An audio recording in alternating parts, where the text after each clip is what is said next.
Hello again, true crime fans. We've got another mysterious case to explore. The case of Rachael Anderson. Rachael Anderson was born on January 28, 1994, in Warren, Ohio, to William Bill Anderson and Patricia Trish Anderson. She had a younger brother, John, who was a common family favorite. Rachael graduated from Warren Harding High School in 2012, where she was a member of the National Honor Society and excelled in soccer and volleyball. Unlike many of her peers, Rachael pursued an unconventional career. From a young age, she aspired to become a funeral director. To achieve her goal, she attended Youngstown State University, where she studied mortuary science. Her dedication earned her a spot on the list of top students, and she received a scholarship.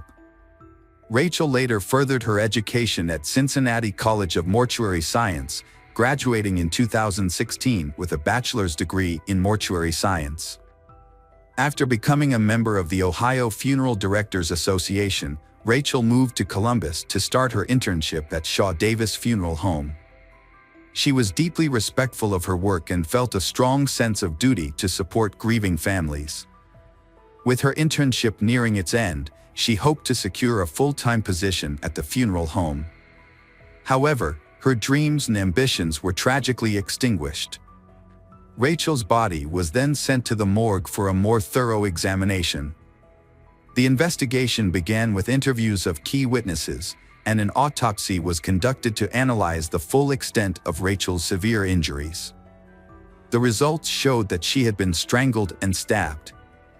Specifically, she had a scalp laceration and skull fractures at the base of her head. The stab wound, located at the back of her neck, penetrated deep into her brain, damaging the left hemisphere. Rachael was killed with extreme force, as seen in the autopsy results where part of her skull was broken off. The autopsy also showed she was strangled using an electric blanket cord, which led to severe internal bleeding in her neck and chest area, as well as in her eyelids. Furthermore, the blood vessels in her eyes became filled with blood due to the strangulation.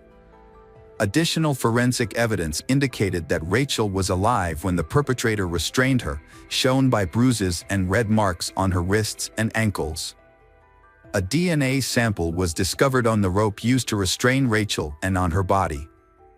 The coroner's autopsy results concluded that Rachael's death was ultimately caused by a stab wound to the head and neck, rather than strangulation as initially thought. The police interviewed several co-workers and Rachael's ex-boyfriend, who had an alibi for the time of the murder. Detectives returned to Rachael's apartment to conduct a search for evidence or clues that could lead them to the culprit. In the living room, the police discovered Rachael's purse, but it was missing her wallet. This led them to initially suspect a robbery. However, 2 weeks later, a crucial piece of evidence was found, a 9-inch steak knife used in the crime. It was discovered by Rachael's mother in a box in her apartment.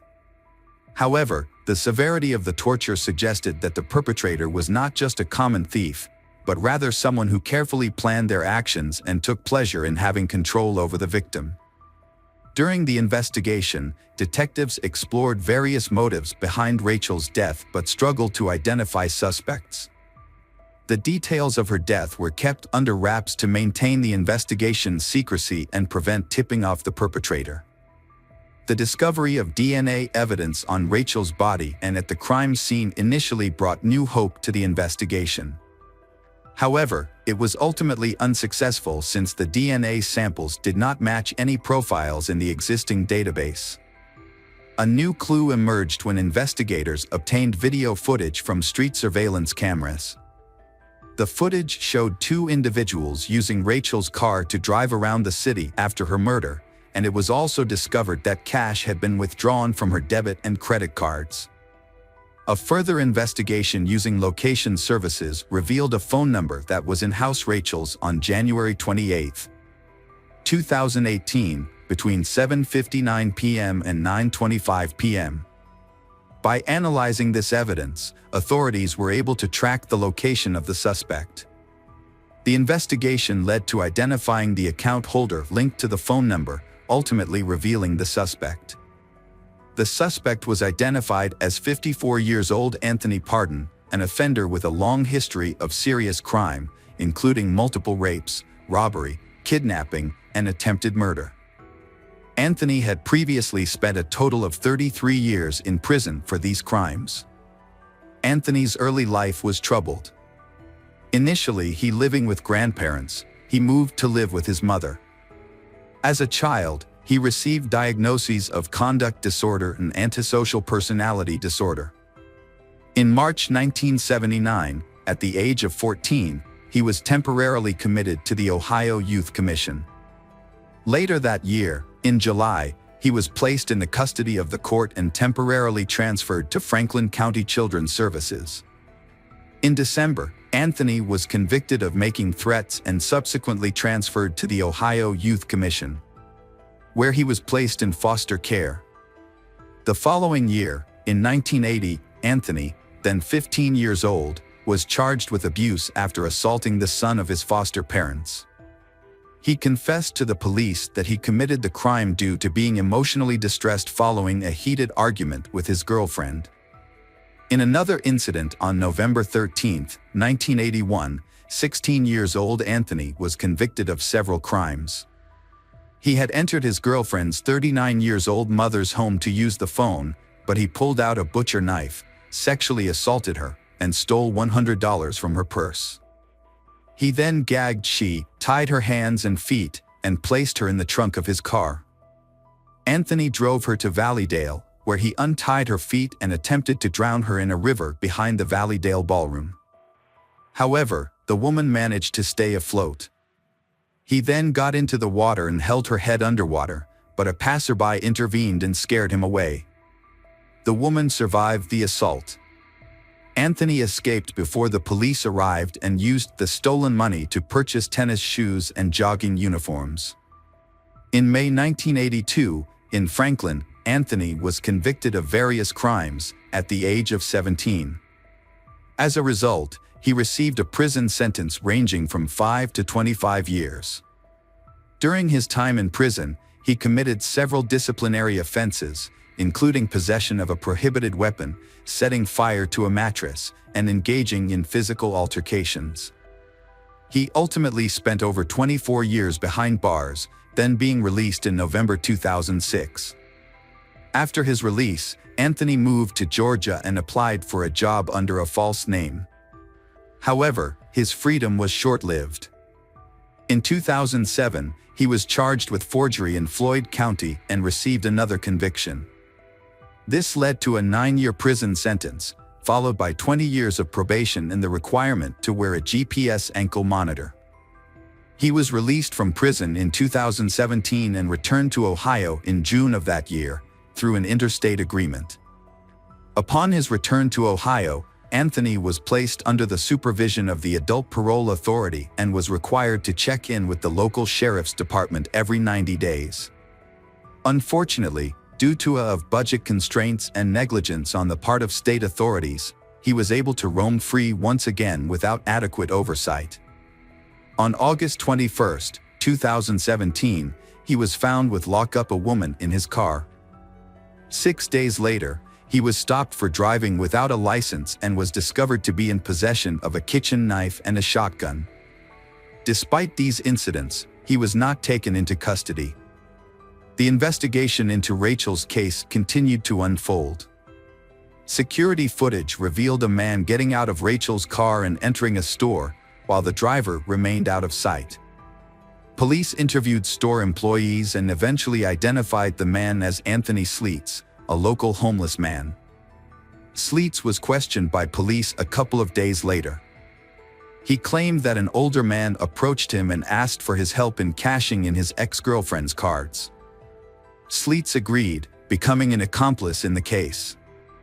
During questioning, he confirmed that the older man was Anthony Pardon and provided details of their actions on the evening of January 28, 2018, when they attempted to use Rachael's stolen cards. The next step was to find and apprehend Anthony Pardon. After several days of surveillance on Anthony's sister's house, he was finally caught on February 9, 2018. Anthony, 54 years old, with a history of offenses, was charged with 9 counts, including burglary, aggravated robbery, kidnapping, rape, and murder. The trial of Rachael Anderson's case began on February 4, 2020. On the first day, 4 witnesses took the stand, including Jonathan Kennedy, who discovered Rachael's body, and the apartment complex manager. Officer Frank Ghani also testified, describing what he saw from his car outside the complex and the surveillance footage he witnessed. Jonathan found Rachael's body, and Officer Ghani was nearby. Over the next few days, additional witnesses testified, including Anderson's brother John, Special Agent Joshua Durst on February 5, and lead detective Art Hughes on February 6. The defendant, Anthony Pardon, expressed dissatisfaction with his lawyers on February 6 and requested new lawyers. However, this was likely a delaying tactic court session by he. On February 10, the prosecution presented expert witnesses, including a latent print expert. He explained the technology used to track Rachael's debit card usage and its connection to the crime scene.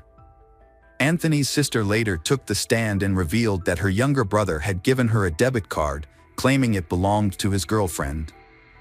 After watching a TV news report, she realized the card actually belonged to the victim, Rachael Anderson. The final day of testimony, February 11, featured crucial evidence. The medical examiner testified that Anthony's DNA was found at the crime scene. A forensic pathologist and deputy coroner from Franklin County gave detailed accounts of Rachael's injuries. Through the various testimonies, the court was provided with a detailed account of Rachael's final days. On January 26, 2018, Rachael turned 24 years old. Her brother John traveled from Warren to Columbus to celebrate with her. The following day, Rachael and her brother visited their friend, John Kennedy, where a birthday party was held in her congratulations. After the party, she and her brother spent the night at Kennedy's house. The next day, January 28, Rachael went to work, leaving the key to her apartment with her brother. However, when John returned to his hometown, he unintentionally took the key with him. Later that afternoon, around 1 o'clock, Rachael sent a text to Kennedy, asking to pick up his spare key to her apartment. Rachael spoke with her mother around 6:30 in the evening and then retrieved her key from Kennedy. After stopping for dinner, Rachael returned to her apartment at approximately 7:30 p.m. As her apartment door could only be locked from the outside with a key, it was left unlocked. Anthony abducted Anderson inside the apartment building. He took her to the top floor, where he violently restrained her using the cord from a hair dryer to tie her feet and ankles, and a belt along with blind cords to bind her hands. Once Rachael was unable to move, Anthony used a curling iron cord to restrict her wrists and prevent her from screaming. He also gagged her to further silence her. Under duress, Rachael was forced to reveal her bank card PIN numbers to her attacker. He then subjected her to torture and took advantage of her. The attack resulted in Anderson's death when he used a cord from an electric blanket to strangle them. In addition, she suffered blunt force trauma and a stab wound to the head. After committing the crime, Anthony carefully concealed Rachael's body in a closet. He left her partially naked, with the electric blanket cord wrapped around her neck and tied to the door handle. Anthony then proceeded to steal Rachael's car and used her bank cards to make multiple purchases at various stores in Columbus. The defense presented no witnesses during the trial. The final hearing took place on February 12. Assistant Prosecutor Amy Van Kullen presented the state's initial argument, outlining a chronological sequence of incident and asserting to the jury that Anthony intentionally murdered Rachael brutally. In his argument, Anthony's attorney, Larry Thomas, acknowledged that his client used Rachael's credit cards but disputed Anthony's involvement in the crime. Larry argued that the prosecution's case relied on speculation and the DNA and cell phone evidence failed to prove Anthony's guilt. After roughly 6 hours of deliberation, the jury, composed of 4 men and 8 women, finding Anthony guilty on all charges. The prosecution sought the death penalty, pointing to the serious nature of the burglary and the defendant's previous conviction for a similar crime that involved attempting to kill a woman. Due to Anthony's extensive history of criminal behavior, prosecutors requested the death penalty instead of leniency. According to Prosecutor O'Brien, certain individuals consistently disregard the law, and Anthony Pardon is a prime example. The sentencing phase commenced on February 18th. In an effort to reduce the severity of the sentence, the defense highlighted Anthony's troubled childhood as a mitigating factor. However, prosecutors countered that the aggravating circumstances outweighed any mitigating factors. During the trial, it was established that Anthony was fully aware of his actions when he attacked Rachael. Despite this, several people testified in his defense, including his mother, sister, a psychologist, and his former elementary school teacher. Anthony gave an impromptu 13-minute statement to the jury. During this time, he discussed the abuse he suffered in his childhood and the hardships he faced after being released from prison, expressing feelings of helplessness. Anthony claimed that the justice system had failed him and that he received no support, ultimately blaming the system for his current circumstances. However, Anthony did not directly address the crime he committed or offer an apology for his actions. After 3.5 hours of deliberation, the jury sentenced Anthony to life imprisonment without parole. The sentencing took place on March 16, 2020. Rachael's mother was visibly emotional in court as the verdict was announced. Rachael's father felt shocked that Anthony is blaming the system for his actions, rather than taking responsibility for what happened. He acknowledged that the system does have its flaws, but in this case, it was Rachael who was ultimately let down. Judge McIntosh delivered the verdict, sentencing Anthony Pardon to life sentences without parole for aggravated murder and violence. Additionally, Anthony received 63 years in prison for various other charges, including aggravated burglary, kidnapping, and aggravated robbery. Rachael's life was tragically cut short when she passed away on her 24th birthday. At the time of her death, she was nearing the end of her internship and was close to securing a promising job.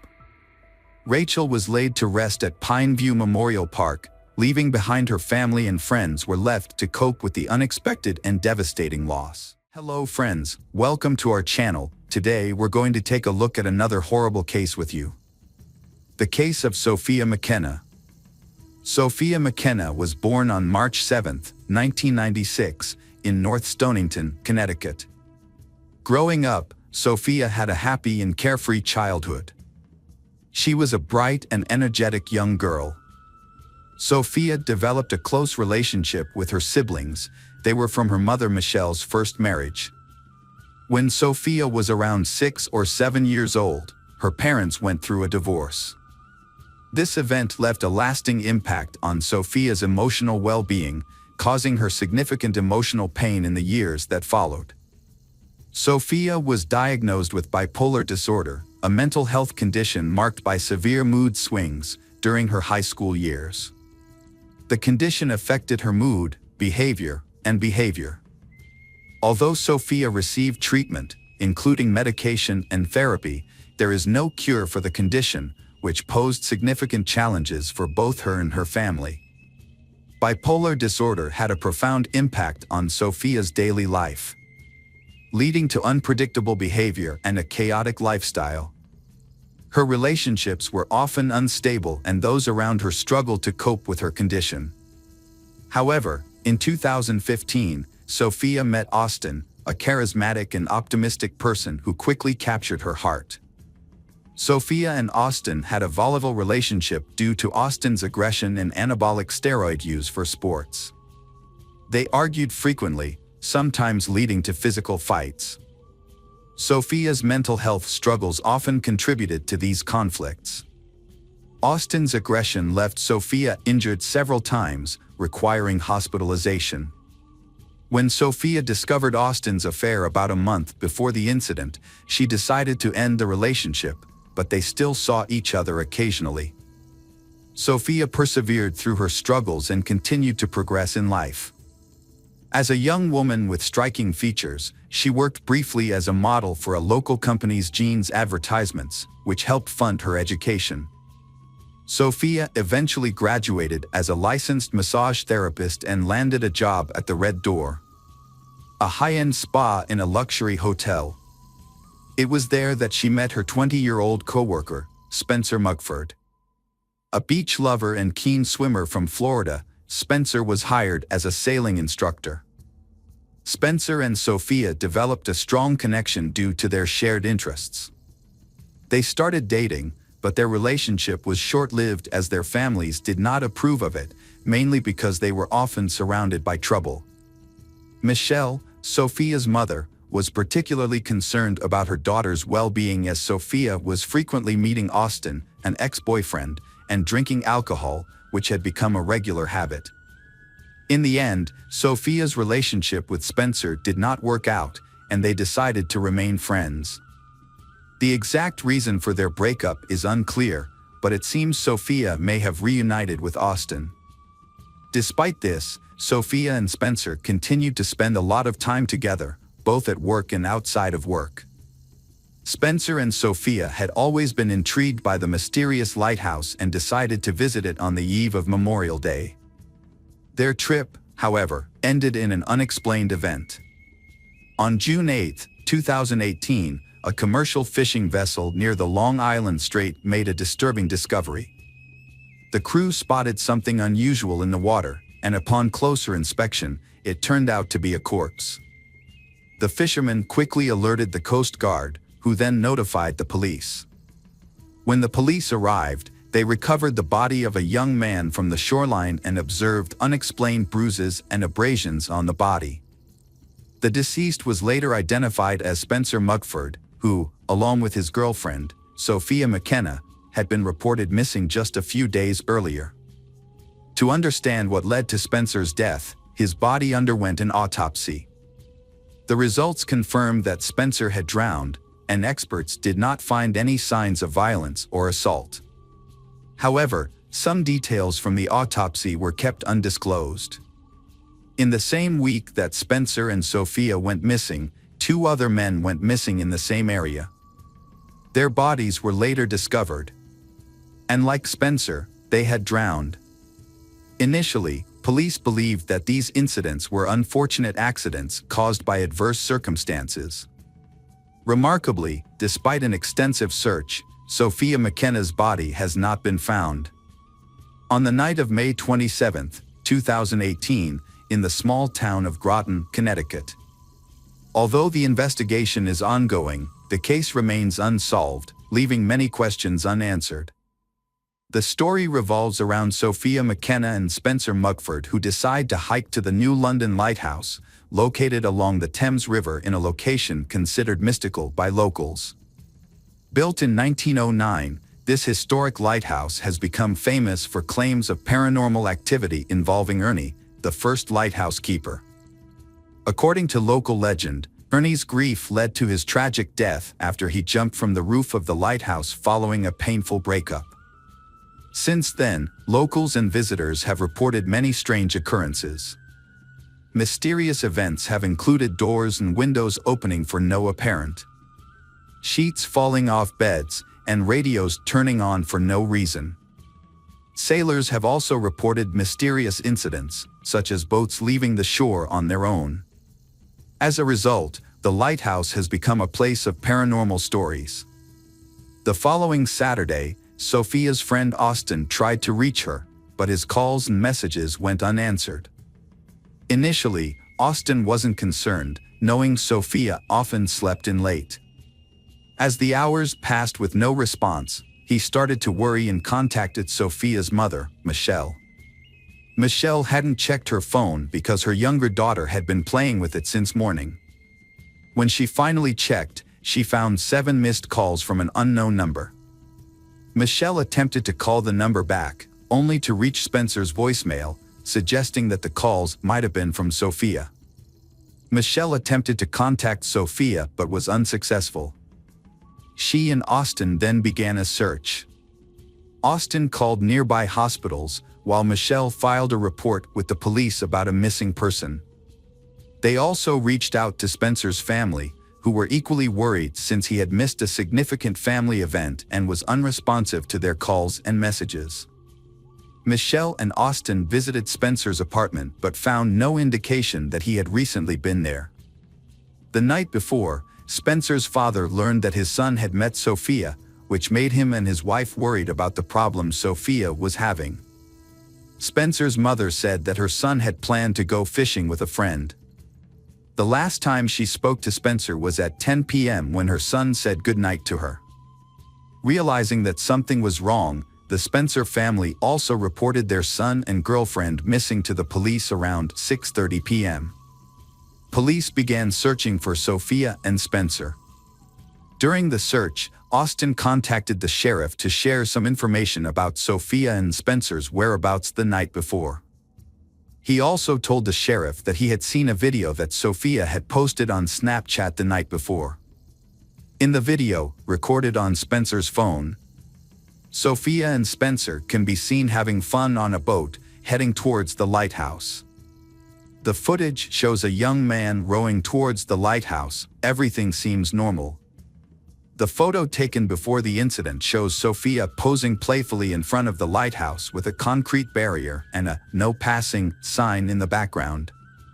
However, the events that unfolded just minutes after the photo was taken remain a complete mystery. Photos and videos were posted confirming that Sophia and Spencer were indeed at the lighthouse. This information prompted the police to dispatch 20 different Coast Guard units to the area. An extensive search was conducted by the Coast Guard, firefighters, and police, including air, sea, and land searches. The police's first major discovery was Sophia's car parked on a university campus, with her cell phone found inside. That night, the Coast Guard found a T-shirt that Spencer had been wearing in the video. Police theorized that Spencer may have used the T-shirt to secure a boat to shore. The search for Spencer and Sophia continued overnight and into the next day. However, a storm soon rolled in, prompting state authorities to temporarily halt the search until new information or clues about the Sophia and Spencer. This decision came as a shock to their families and friends, who refused to give up hope. They took matters into their own hands, plastering the city with posters and flyers featuring the missing duo's pictures. They also appealed to the public for any information that might aid in the search. Despite numerous witnesses in the area at the time of their disappearance, none came forward with any information. The family's private search efforts continued for days, but yielded no answers. Sophia likely chose not to report the incident to the police because she and Spencer had recently had run-ins with the law. Just days before, Spencer had been arrested for drunk driving, and Sophia had been charged with aggressive behavior. As a result, Sophia may have decided that it would be safer to seek help from her mother rather than seek police intervention. It is also possible that Sophia was in a state of panic and was not thinking clearly at the time.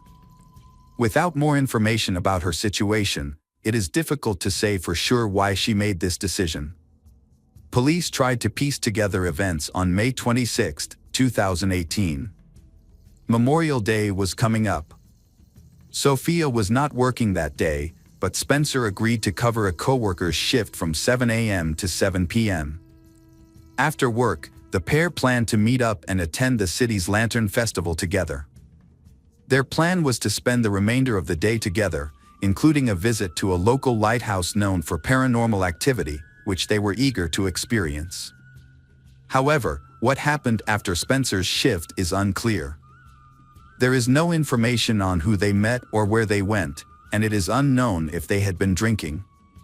It is known that Sophia's car was parked on a University of Connecticut campus around 2 a.m. Sophia left her cell phone in the car, possibly due to forgetfulness. Sophia's phone was dead, so she decided to leave it behind. Spencer and Sophia took a small sailboat from campus.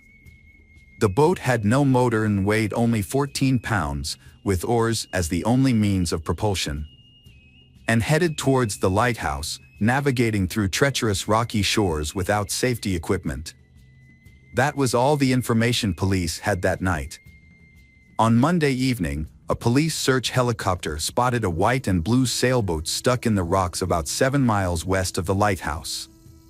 The boat was covered in dust, indicating it had been there for some time. Although it has not been confirmed, police believe the sailboat may be the one Spencer and Sophia took from campus.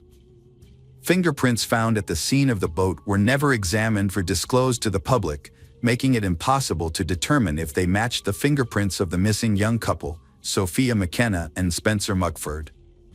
A major obstacle in the investigation was the unavailability of certain key evidence. Spencer's phone was never recovered, and the police did not obtain his cell operator records, making it impossible to confirm if any calls were made to numbers other than Michelle's on the night of the disappearance. Both the lighthouse and the campus have security cameras, but unfortunately they were not working on the night of the disappearance, and therefore did not capture any video of the event. Additionally, a serious mistake was made by the police in not investigating the lighthouse immediately after the couple went missing. To keep the case in the public eye, Sophia McKenna's family created a Facebook page called Searching for Sophia McKenna in July 2018. The page allowed the family to share updates, brochures, and pleas for information with the public. In a strange turn of events, a suspicious message was sent to Michelle from Sophia's social media account, requesting money, just weeks after the disappearance. This raised concerns about potential hacking, as the police had possession of Sophia's phone at the time. The investigation into Sophia's disappearance and Spencer's death has been closed. Police have been unable to come to a clear conclusion about what happened. On July 10th, a memorial service was held in Sophia's honor, organized by her family and friends. Welcome back, detectives. Let's dive into another horrible case. The case of Agnes Klavina. Agnes Klavina was born on July 8, 1984, in Riga, the capital of Latvia. She grew up in a typical family with her parents and older sister, Greta. They sisters were extremely close, with only a couple of years between them. Their parents worked hard to provide them with a good education and support their dreams. Agnes was a lively and outgoing young girl who excelled in school, enjoyed sports, and had many friends. Her dream was to pursue a career in tourism or entertainment, as she loved to travel and was skilled at organizing fun leisure activities. Her bright personality and attractive appearance also drew attention from men, who frequently complimented her. From a young age, Agnes had many admirers vying for her attention. After completing her education, Agnes worked in the service industry while taking language courses and studying to become a tourism manager. At 20, she decided to leave her hometown in Latvia and move to London, seeking greater opportunities to develop her skills and talents. Her parents and older sister supported her decision, and soon after her move, Agnes met Michael Mills, a successful businessman 8 years her senior. He was well educated, owned a thriving business, and had recently opened a movie theater and entertainment complex. Agnes and Michael quickly connected and started dating. He showered her with attention, gifts, and luxury travel. They made ambitious plans for their future together, and their love seemed destined to last. Agnes's friends and family remember this as her first true love. She radiated happiness beside Michael and envisioned a future as his wife. In 2014, Agnes received a 3-month contract as an administrator at a popular nightclub in Marbella, Spain. This opportunity required her to temporarily relocate, but she was eager to take on the challenge. Michael, unable to leave his life behind, supported her decision to sign the contract. For Agnes, this was a chance to gain valuable experience and potentially launch a new career path. Marbella, a renowned resort on the Mediterranean coast, attracts vacationers from around the world, particularly the wealthy. It's not uncommon to spot celebrities, athletes, and business leaders in the area. Kavina, being a sociable person, enjoyed working in such a vibrant environment. Before relocating, she visited her family in Latvia and shared the news of her 3-month employment contract. She also announced her plans to marry Michael upon her return to England. Her family was thrilled for Agnes and wished her well. In May 2014, Agnes packed lightly and moved to Spain for the season, while Michael remained in London. They stayed in touch through daily phone calls and video chats, sharing updates about their lives. Agnes was active on social media, posting daily updates, photos, and videos, which drew a large following interested in her life and work. Agnes had a vibrant and busy life, making the most of every day. After her employment contract ended, she decided to stay in Spain for a couple of months. The resort was entering its peak season, and she saw an opportunity to earn a good income. She discussed her plan with her Michael, who was supportive and promised to visit her for a few days since they hadn't seen each other in a long time. Agnes quickly landed a job as a hostess at an upscale restaurant and renewed her lease. As planned, her boyfriend, Michael, visited her in September. During his visit, they had a great time, planned their upcoming wedding, and picked a destination for their honeymoon. Michael had to return to London after less than a week, leaving Agnes to work in Spain for another month. After that, she planned to visit her relatives in Latvia before flying to England to join her Michael. Unfortunately, these plans never came to fruition. Agnes went to the popular Costa del Sol nightclub with friends on September 6th. Earlier in the day, she had informed Michael of her plans and he approved. Agnes and her friends had a great time at the club, and Agnes even posted some photos on her online profile. She wore a striking mini dress and carried a small white clutch that night. As the night wore on and her friends prepared to leave, Agnes decided to stay a bit longer and then take a taxi home. Her friends didn't worry about her, as she was responsible and hadn't had much to drink. When they said their goodbyes and headed out, Agnes was chatting with a man who had bought her a drink and was trying to get her attention. After that night, Agnes disappeared without a trace. It was as if she had vanished into thin air. No one could recall what time she left the club, who she left with, or where she went afterwards. Agnes failed to show up at work the next day, and attempts to contact her were unsuccessful as her phone was turned off. Her colleagues and friends immediately raised concerns, but the police were slow to respond to the missing persons report. As the day drew to a close, a worried Michael called Agnes's mother to report that he had been unable to reach his fiancée all day, which was unusual. The following day, Agnes's parents and Michael jointly tried to contact the Spanish police to report her disappearance, but they were informed that a missing persons report could only be filed in person by a relative. Undeterred, Michael and Agnes's family booked the next available flight to Marbella. It wasn't until 5 days after Agnes's disappearance that her family was able to file a missing persons report. The investigation began with a search of Agnes's rented apartment, which appeared to be untouched, as if she had simply stepped out for a short time. Her documents, money, and expensive jewelry were still in place, the refrigerator was stocked with prepared meals, and several outfits were laid out on the bed, suggesting that Agnes had been preparing to go out, likely to the club on the night she vanished. To aid in the search, Agnes's friends and family distributed flyers with her picture throughout the city, and the media picked up the story, featuring it on TV news programs and the front pages of local newspapers. The police reviewed footage from CCTV cameras inside and outside the entertainment venue, but encountered a setback. The files had already been deleted. However, with the help of specialists, they were able to recover the recordings. One of the restored videos, taken by a camera near the parking lot exit, showed Agnes leaving the club around 6 a.m. with a man. It was clear that she did not leave voluntarily. The final footage, which showed Agnes alive, was thoroughly examined by experts.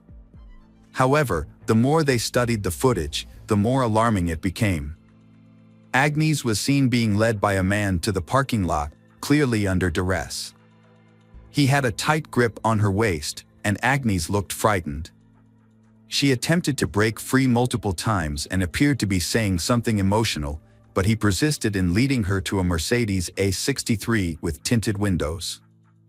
As he forced Agnes into the car, it became clear that another person was already inside. Meanwhile, the first man got into the driver's seat. Agnes temporarily managed to open the car door and tried to escape, but he who had been standing next to her, likely the doorman, intervened and pushed her back into the car at the driver's signal. In return for his assistance, the driver appeared to hand the doorman something, presumably a cash reward. Agnes's phone was turned off 6 minutes after she got into the car, and it was never turned back on. The vehicle's subsequent movements couldn't be tracked because there were no CCTV cameras along the route. It became clear that the men in the cabin were the last people to see Agnes before she went missing. Despite this, the case was shrouded in secrecy from the start. Everyone involved in the investigation signed confidentiality agreements, and information was kept from the press and even Agnes's loved ones.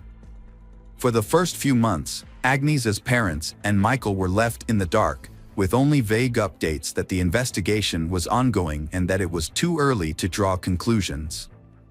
As time passed without any word from Agnes, hope began to dwindle.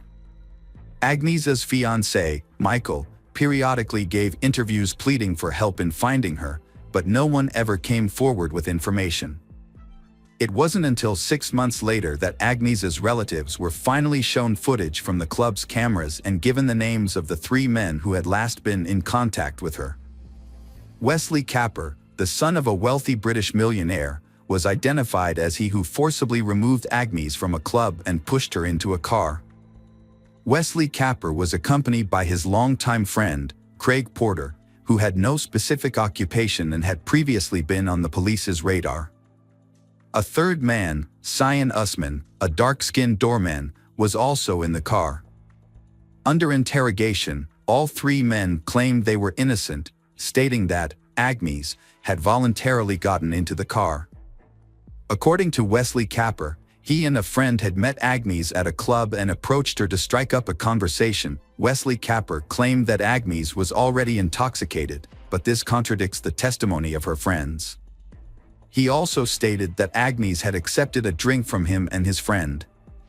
Capper then invited Agnes to continue the party at his luxurious country home, which she allegedly agreed to. However, Wesley Capper claims that Agnes changed her mind once they were in the car and asked to be dropped off in the middle of the road, stating that she would take a cab home. Wesley Capper claimed that he dropped Agnes off at her requested location, which was an unlit stretch of road with no CCTV cameras. Craig Porter couldn't confirm or deny Wesley Capper's statement about Agnes's presence in their car. According to Porter's own admission, he was also extremely drunk and didn't know how or when Agnes got into the vehicle. He fell asleep shortly after leaving the parking lot and only woke up to find Agnes was no longer in the car. The doorman, Cyan Usman, confirmed that Agnes was intoxicated, but he couldn't say if she voluntarily got into the car. However, he did say that when the car moved, Agnes opened the door and nearly fell out. The driver then asked him to close the door, for which he received a large tip. When questioned, Cyan Usman said he didn't think Agnes's attempt to get out of the car was an escape attempt. In his opinion, she might have accidentally opened the door due to her intoxication. He also noted that Agnes didn't scream or ask for help during the incident. The security footage clearly shows Wesley Capper forcibly leading Agnes to the car, holding her by the waist and wrist. However, Wesley's defense is that Agnes was dizzy and he was only holding her to prevent her from falling. Later in the investigation, another unsettling video came to light, shot in the south of Spain, specifically at the Puerta de la Dua in the Su Grande Marina. The footage was of the luxury yacht belonging to John Capper, a millionaire and the father of one of the suspects. Dated September 10, Just 4 days after Agnes went missing, it showed Wesley Capper and 2 other men boarding the yacht. Notably, they carried a heavy suitcase and what appeared to be a rolled-up carpet. However, when questioned about this footage, Wesley Capper explained that he and his friends had traveled to the yacht simply to have a good time. He claimed the suitcase was packed with their belongings and what seemed to be a carpet was actually bedding. Wesley Capper failed to account for where everything had gone, considering none of these items were seen upon their return. The investigators meticulously searched the yacht and the automobile, only to find nothing of consequence because both vehicles had been thoroughly cleaned, thus destroying any possible DNA evidence. Interestingly, during this exhaustive search, a blonde hair was found in a car trunk, although determining its origin was not feasible as the hair itself had strangely disappeared over the course of the investigation, marking another puzzle within this intriguing case. A few hours after Agnes was last seen in the defendant's car, Wesley Capper made several calls to emergency services, but hung up each time without waiting for an answer. It seemed as though he was afraid or uncertain about what to do. Wesley Capper claimed he was drunk and made the calls randomly. The lawyer for the Agnes family argued that Agnes was likely already dead, and her body was probably at the bottom of the sea, hidden in the suitcase the suspects had brought on board the yacht. He also believed that the case had been intentionally delayed, giving the suspects ample time to destroy any evidence that could prove their guilt. It wasn't until a year and a half after Agnes's disappearance that Wesley Capper, Porter, and Usman were finally brought to trial. They were accused of holding Agnes against her will and forcing her into a car. Unfortunately, due to a lack of evidence, no further charges could be made. This decision outraged Agnes's relatives, but the judge stood firm. In 2019, nearly 5 years after Agnes's disappearance, the 3 men were brought to trial again. Despite the prolonged period, they continued to deny their guilt, claiming that Agnes voluntarily got into the car. The prosecutor argued that the doorman should be considered an accomplice for helping the defendants drive the victim away. The doorman, Usman, could have faced a 5-year prison sentence. Instead, he defended himself, stating that he was a suspect due to his skin color and lack of access to a good lawyer. He claimed that he sent all his earnings to a starving family in Africa. Wesley Capper and lawyers argued that their clients were only guilty of persuading Agnes to get into the car, not forcing her. They believed that Agnes was dropped off on the road as requested, but was possibly kidnapped and killed by someone else while waiting for a cab. The judge's verdict was met with surprise and anger from Agnes's relatives, as none of the defendants received any punishment. Usman was acquitted of all charges. Wesley Capper was given a 2-year sentence for taking advantage of Agnes's intoxication to coax her into his car, and Porter received a 6-month sentence for aiding Wesley Capper's actions. However, they received suspended sentences and did not serve any time in prison. Instead, they paid Agnes's family £101,000 in compensation. Agnes's family was unhappy with the outcome and decided to appeal. It later came to light that the defendants had both committed further offenses while awaiting the court's decision. Wesley Capper, who was intoxicated by alcohol and drugs at the time, hit and killed a woman with his vehicle and then fled the scene. Meanwhile, Porter and a friend, who were also intoxicated, stole a car after violently assaulting its owner. Wesley Capper received a surprisingly lenient sentence of probation for his serious crime, thanks to his lawyer's skilled defense. As part of his sentence, he paid a substantial amount of compensation to the family of she he had killed in a car accident. In contrast, Porter was not as fortunate and was sent to jail, although the exact length of his sentence is not publicly known. Nearly 7 years after Agnes's disappearance, the prime suspect in her case finally faced consequences. However, it wasn't the law that caught up with Wesley Capper, but his own destructive lifestyle. Years of substance abuse took a serious toll on his health. During the -19 pandemic, Capper was hospitalized, and after beginning to recover from the illness, he suffered a stroke. He passed away on July 26, 2021, at the age of 44. At that time, Agnieszka's parents appealed to the court again, but unfortunately, the suspect had since passed away and could no longer face prosecution. Despite this development, the case was still before the Supreme Court, although a new turn of events would arise 9 years later, long after Agnieszka's fate had been presumed, her body never found, alive or dead. Following this, her parents, sister, Michael, and their lawyer converged on a plausible theory. It suggested that the perpetrators had likely disposed of Agnieszka's body in a suitcase that was secretly boarded on a yacht, eventually dropped in a distant, undisclosed part of the open ocean. In mid-June, a gardener at the exclusive Lida Golf Club in the Costa del Sol region discovered a mysterious object near the coast while cleaning the area. Upon closer inspection, the object turned out to be an old, badly damaged suitcase. The gardener did not attempt to open it and instead called the police. When law enforcement officers opened the suitcase, they found human remains inside. Further examination revealed that the remains belonged to she, approximately 25 to 35 years old at the time of her death. It was also determined that the suitcase had been submerged in water for around 10 years before washing up on the shore. Based on these findings, the police hypothesized that the remains might belong to Agnieszka, a woman who had gone missing 9 years ago. To confirm this theory, investigators are conducting DNA tests to compare Agnieszka's DNA with the remains found in the suitcase. Welcome back, detectives. Let's dive into another horrible case, the case of Fusako Sano. Nobuyuki was born on July 15, 1962, in the Japanese prefecture of Niigata. He grew up in a wealthy family. His family's business, related to passenger transportation, was very successful, thanks to his 62-year-old father. Nobuyuki was a late child, with 5 half-siblings from his father's previous marriage. However, he is not really close to them. As a result, he grew up to be a spoiled and demanding child who always expected to get his own way, immediately. Nobuyuki often becomes aggressive when his expectations are not met in a timely manner.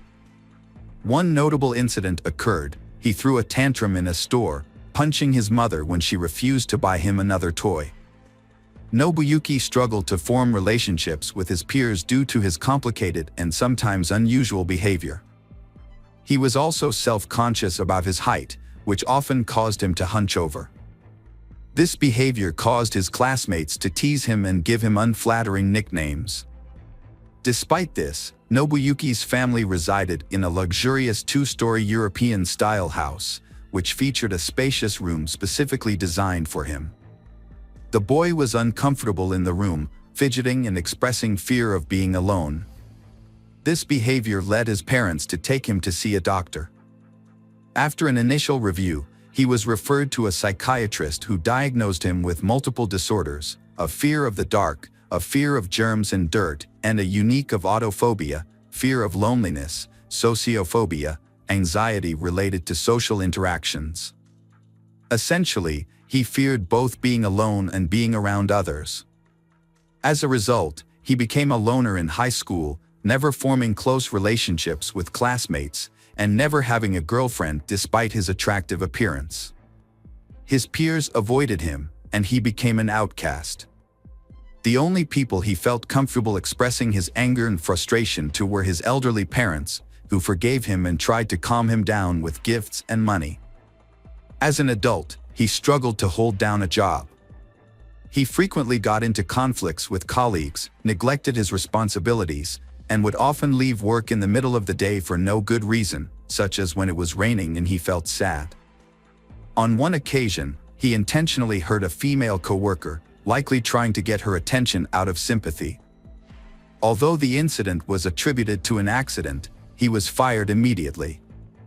After being fired, Nobuyuki became unemployed and relied on his parents' financial support. Over time, he became increasingly reclusive, rarely leaving his room, and frequently clashed with his parents. Following a particularly intense quarrel, Nobuyuki started a fire in his home, nearly destroying the house and putting its occupants in harm's way. Nobuyuki was later admitted to a psychiatric clinic for treatment, where he was diagnosed with a depressive disorder, uncontrollable outbursts of aggression, and signs of misogyny, extreme dislike and hatred of women. After a little over a month of treatment, he was discharged, deemed not to pose an immediate threat to others. For a brief period, Nobuyuki remained calm and even began rebuilding the partially burned house, adding a couple of new rooms. However, his efforts were short-lived, and he eventually abandoned the construction project. Nobuyuki became increasingly withdrawn and isolated.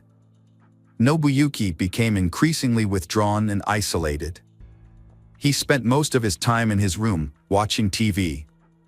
He not only forbade his parents from entering his room, but also the second floor of the house. If they tried to cross this boundary, he would violently lash out at them, punching and threatening to kill them. In the spring of 1989, Nobuyuki began taking walks, but he preferred to stroll near a local school where he could secretly watch the female students. At first, he kept his distance and tried not to communicate with anyone. However, one day, he suddenly grabbed a young girl, who was only 9 years old, and threw her over his shoulder as she was leaving the school gate. He then ran to his car, which was parked nearby. The other children immediately screamed for help, and a school security guard and bystanders quickly intervened, rescuing Shi and detaining Nobuyuki until the police arrived. Nobuyuki was unable to explain why he attacked Shi, and it was clear that he had intended to commit a violent and unlawful act against a minor. As a result, he was charged with attempting to commit a violent crime against a child. Nobuyuki Sato avoided a long prison sentence thanks to his father's connections and wealth. In August, Nobuyuki was given a year's probation despite his heinous crime. Shortly thereafter, his name was mysteriously removed from the criminal prosecution database, allegedly due to his father's intervention. However, Nobuyuki's father died shortly after his son's case, dying of a heart attack. Nobuyuki was left with overwhelming shame and guilt for his father's sacrifices and efforts to cover up his crime. After the failure of his first kidnapping attempt, Nobuyuki, 28 years old, tried again a year and a half later. This time, he carefully planned the crime and remained under the police radar for an extended period. On November 13, 1990, Nobuyuki set out on a hunting trip around the city. In the evening, as darkness fell, he spotted 9-year-old Fusako Sano, who had stayed late after school due to a sports event, walking alone on a deserted road. Nobuyuki quickly pulled over in front of her, got out of the car with a knife, and grabbed Fusako. He threatened to slit her throat if she tried to scream or run away. Then, he forced her into the trunk of the car. After driving for a while, he turned into a vacant lot, where he tied Fusako's hands and feet and covered her mouth with tape. When night fell, Nobuyuki drove to his house and took Fusako out of the trunk. Nobuyuki led her through a part of the house that was still under construction to his room, trying not to be seen. He then left the room and re-entered through the front door, as if everything was normal. Once upstairs, Nobuyuki again threatened Fusako with the knife, ordering her to be quiet. He tied her to the bed and warned her that if she tried to leave the room, look out the window, scream, or cry, he would kill her and dispose of her body in the ocean, where no one would ever find it. Fusako was terrified and obeyed the kidnapper's orders, hoping that he would eventually take pity on her and let her go. When Fusako didn't return home from school, her parents started to worry. They knew she had stayed late to watch a baseball game, but as the sun began to set, they expected her to be home by then. Initially, Fusako's parents tried to find their daughter on their own, retracing her usual route from school to home, but their efforts were unsuccessful. As night drew closer, the parents of Fusako turned to the police for help, hoping for a quick resolution. Since Fusako's disappearance, only a few hours had passed, and they were anxious to find her. The police launched a search operation. And by the next morning, they were joined by dozens of volunteers from the local community. The following day, the search party grew to over 200 people, who combed the area, distributed flyers with Fusako's photo, and interviewed passers-by in search of witnesses. Notably, Nobuyuki lived close to Fusako's school and the police station. He had previously attempted to kidnap Fusako, which had brought him to the attention of the police. However, despite this, Nobuyuki was not considered a suspect in the case, thanks to the efforts of his late father. A large-scale search operation was initiated to locate Fusako Sano, a Japanese schoolgirl who had disappeared. The search lasted for many months, covering numerous locations such as empty buildings, houses, railroad cars, and vacant lots. Investigators also searched suspicious vehicles and combed through interstate highways, but found no clues. As the investigation continued, authorities considered various theories, including the possibility of involvement by North Korean special services. However, despite their efforts, the search was unsuccessful and Fusako remained missing. Fusako later revealed that she was terrified during her captivity and followed Nobuyuki's instructions in the hope that he would eventually release her. However, her captor, Nobuyuki, had no intention of letting her go. For several months, he kept her bound with tight restraints that impaired her blood flow and caused her to lose sensation in her limbs. If she disobeyed or made a sound, he would punish her with a stun gun, beat her, or threaten her with a knife. Notably, Nobuyuki never assaulted Fusako in a sexual manner during her captivity. Instead, he treated her more like a possession or a pet, using her as a means of companionship and conversation. Nobuyuki kept Fusako captive, feeding her a meager diet of food prepared by his mother. As a result, Fusako became severely malnourished and weakened. He restricted her to her bed, forcing her to use plastic bags as a toilet, which he would then dispose of in an unfinished part of the house. Once a month, he would bathe her in a basin, cut her hair and nails, and dress her in his own worn-out clothes. Despite her compliance, Nobuyuki would regularly beat her for his own amusement. Over time, Fusako's spirit was broken, and she became submissive, no longer attempting to escape or even look out the window.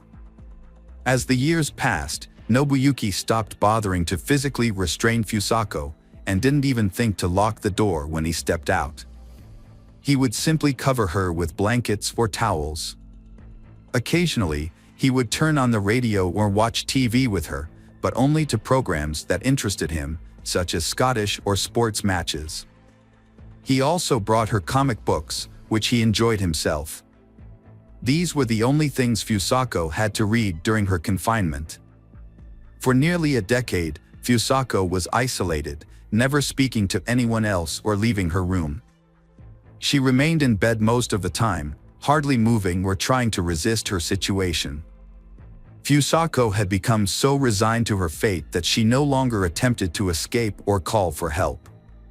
Nobuyuki's mother lived in fear of her son's violence. For years, she had avoided the second-floor room because Nobuyuki had threatened her with violence. This was not an idle warning, as Nobuyuki actually pushed her down the stairs when she tried to enter the room.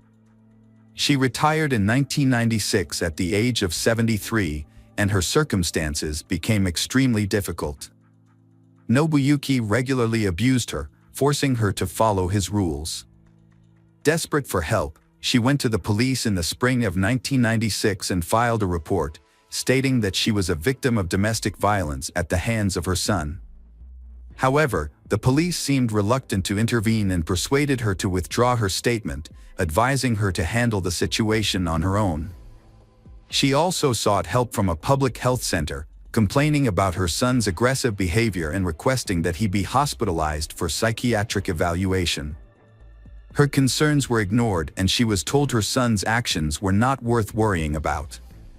Instead, she was advised to encourage him to seek help voluntarily. In January 2000, the elderly woman, exhausted from years of physical and emotional abuse, made a desperate call for help. She contacted the hospital and the police, requesting that they send the medical team and officers to her home. Her reason for calling was that her son, Nobuyuki, had brutally beaten her again, tied her up, and used a taser on her multiple times. Authorities finally responded to Shi's pleas for help and arrived at her house. When the ambulance and police car appeared, Nobuyuki became visibly agitated, aggressive, and resistant. He had to be restrained with handcuffs and sedated with a large dose of medication. Nobuyuki's mother confessed to the authorities that she lived in fear of her son, whose behavior had become increasingly aggressive and uncontrollable. She also revealed that she had not been allowed to access the second floor of her home for years, as Nobuyuki had forbidden it, threatening to kill her if she disobeyed. Upon entering the second floor and Nobuyuki's room, the police made a shocking discovery. A pile of blankets on the bed moved slightly, and when the officers peeled them back, they found a thin, pale, and exhausted girl hiding underneath. When questioned, she identified herself and revealed that she had been kidnapped by Nobuyuki while walking home from school a long time ago. After the discovery, the police brought Nobuyuki's mother into the room to ask if she knew the captive girl. However, she was shocked and claimed she had no idea that anyone else lived in the house besides her and her son. The kidnapped girl also claimed that she had never seen Shi before. During questioning, Nobuyuki made a shocking confession. He recalled the day he saw Fusako on the road and thought she was cute, so he decided to take her home with him. According to Nobuyuki, he took care of Fusako, feeding her, washing her, dressing her, and reading her comic books. He only punished her when she disobeyed him. Nobuyuki also admitted that he loved Fusako like a friend and believed she felt the same way about him. He had no intention of letting her go and hoped she would stay with him forever. He enjoyed spending time with her, talking to her for hours about soccer, music, or his favorite comic book characters, and she would listen silently. Nobuyuki claimed that he never locked his bedroom door, but Fusako never tried to escape, which led him to believe that she was happy living with him.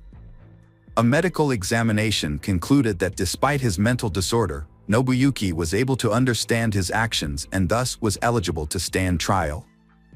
However, questions were raised about whether his mother could be held accountable as an accomplice.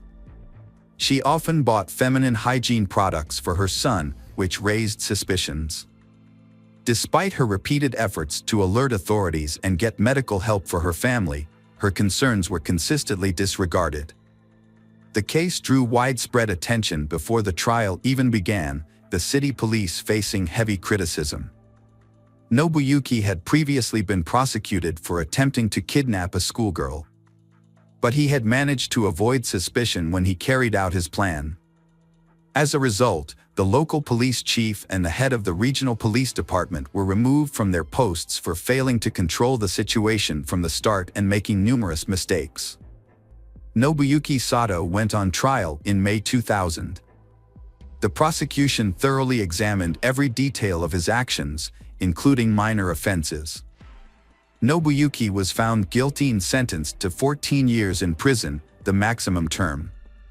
He was released in the spring of 2015 after serving his sentence. By then, his mother had passed away in a nursing home, and Nobuyuki had no other relatives.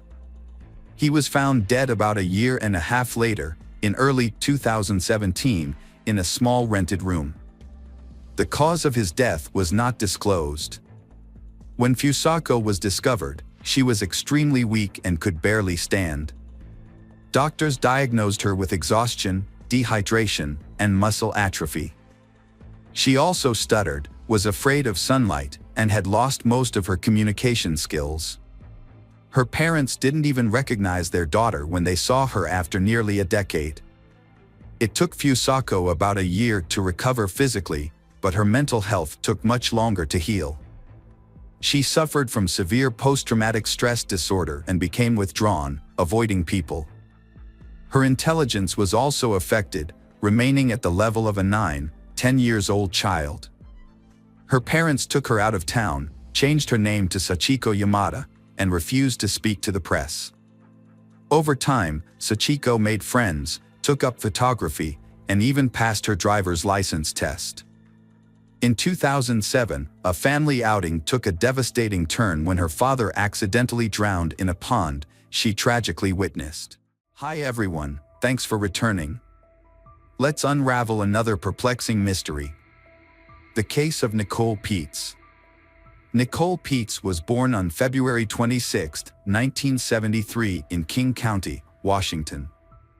Nicole was the only child in her family and her parents divorced when she was in school. During her high school years, Nicole was an active, sociable, athletic girl who was well-liked by many people. She had many friends and enjoyed field trips to the countryside. After graduating from high school, Nicole studied public relations at Western Washington College. At the same time, Nicole was still actively involved in sports. Nicole took a coaching position at a local sports club. Nicole quickly gained the respect of her colleagues, and Nicole attracted many customers to her classes. After graduating from college, Nicole decided to continue her education to improve her management skills. She found a job at a large mobile communications company. Nicole's personality is friendly, sociable, and willing to help people, but few people know that inside she is suffering from a lot of pain and suffering. Nicole's teenage years were severely affected by alcoholism. The divorce of her parents was a huge shock to her fragile psyche. Her rebellious nature and bad friends influenced her, and she began drinking. All of this led to a serious alcoholism that lasted for many years and completely undermined Nicole's physical and mental health. At that time, Nicole's mother, Gail, worked as a flight attendant and was often away from home because of her busy work. Therefore, Gail did not realize the change in Nicole. Nicole lives with her elderly grandmother, who also did not realize that her granddaughter regularly drank alcohol. When the truth was revealed, alcoholism had caused severe damage to Nicole. To help Nicole, Gail, her mother, accompanied Nicole to support her. Gail accompanied Nicole to therapy and alcoholism meetings, helping Nicole open up and overcome her cravings. At that time, Nicole's mother Gail had remarried, and Gail's new husband, Robert, was supportive of his stepdaughter, loving Nicole like his own daughter and believing that Nicole could overcome her alcoholism. Nicole took treatment very seriously. She did not miss a single meeting and quickly overcame her addiction. However, alcohol caused many health problems for Nicole. She had serious problems with her pancreas that required surgery. In addition, her alcoholism at a young age had seriously affected her fertility, making it impossible for Nicole to have children. In the mid-1990s, when Nicole was recovering from her addiction and living sober again, Nicole met David. At the time, Nicole had just gotten a job at a sports club, and David was a regular at the club. David was a tall, handsome young man. David was immediately attracted to Nicole, an attractive trainer, and David began to show interest in her. David, who was 4 years younger than Nicole, soon developed a relationship that lasted almost 8 years, and it was not until 2002 that the couple decided to marry. David and Nicole had a simple wedding in Hawaii, inviting only their closest friends. After their marriage, the newlyweds bought their own house and began to settle down in the town of Linwood, Washington. Nicole was a friendly and outgoing young woman who quickly made friends and built good relationships with her neighbors. Nicole loved animals and had several dogs. Because she could not have children, Nicole devoted all her love to these pets. David and Nicole were a perfect couple. They often went for walks with their dogs and always had happy smiles on their faces. Nicole loved to cook, and she was a very good cook. Nicole often treated her husband to delicious meals cooked by herself. In 2006, just a few days before her 33rd birthday, Nicole mysteriously disappeared. That day, for the first time, she did not attend an Alcoholics Anonymous meeting, where she was the leader and inspiration for the group. Nicole also did not come to work, making her colleagues even more worried. In the evening, her mother, Gail, felt very worried when she could not contact Nicole all day, which had never happened before. Gail called Nicole's husband, David, to find out what was going on. However, David could not contact Nicole either. David said that David and Nicole had argued a little the day before, so when he tried calling Nicole the next day and got no response, he thought that Nicole was still angry with him. David did not rush to find Nicole right away, but waited until the evening to ask for her forgiveness. However, Nicole still did not come home that night. Nicole's family tried to contact her by phone but received no response. They decided to go to the police to report the incident. However, the police did not immediately accept their report because Nicole was an adult and had only been missing for less than a day. It was not until the evening of the second day after Nicole went missing that the police began searching. When Nicole did not appear and her phone was unreachable, the police decided to start searching from where she was last seen, which was her and David's house. However, after investigating, the police did not find any clues or unusual signs that Nicole had been kidnapped or that something had happened to her in that house. And Nicole's car was also missing with her, suggesting that she may have left on her own and did not want to return. Her mother Gail and stepfather Robert did not wait for the police to wait the required time and began the search themselves. They appealed to all concerned through social media to help in the search and share any relevant information about Nicole's location. Nicole's father and mother also took the first flight to Linwood, where they began searching for Nicole themselves, handing out flyers with her photo and asking people who knew her. The police searched for Nicole and her car.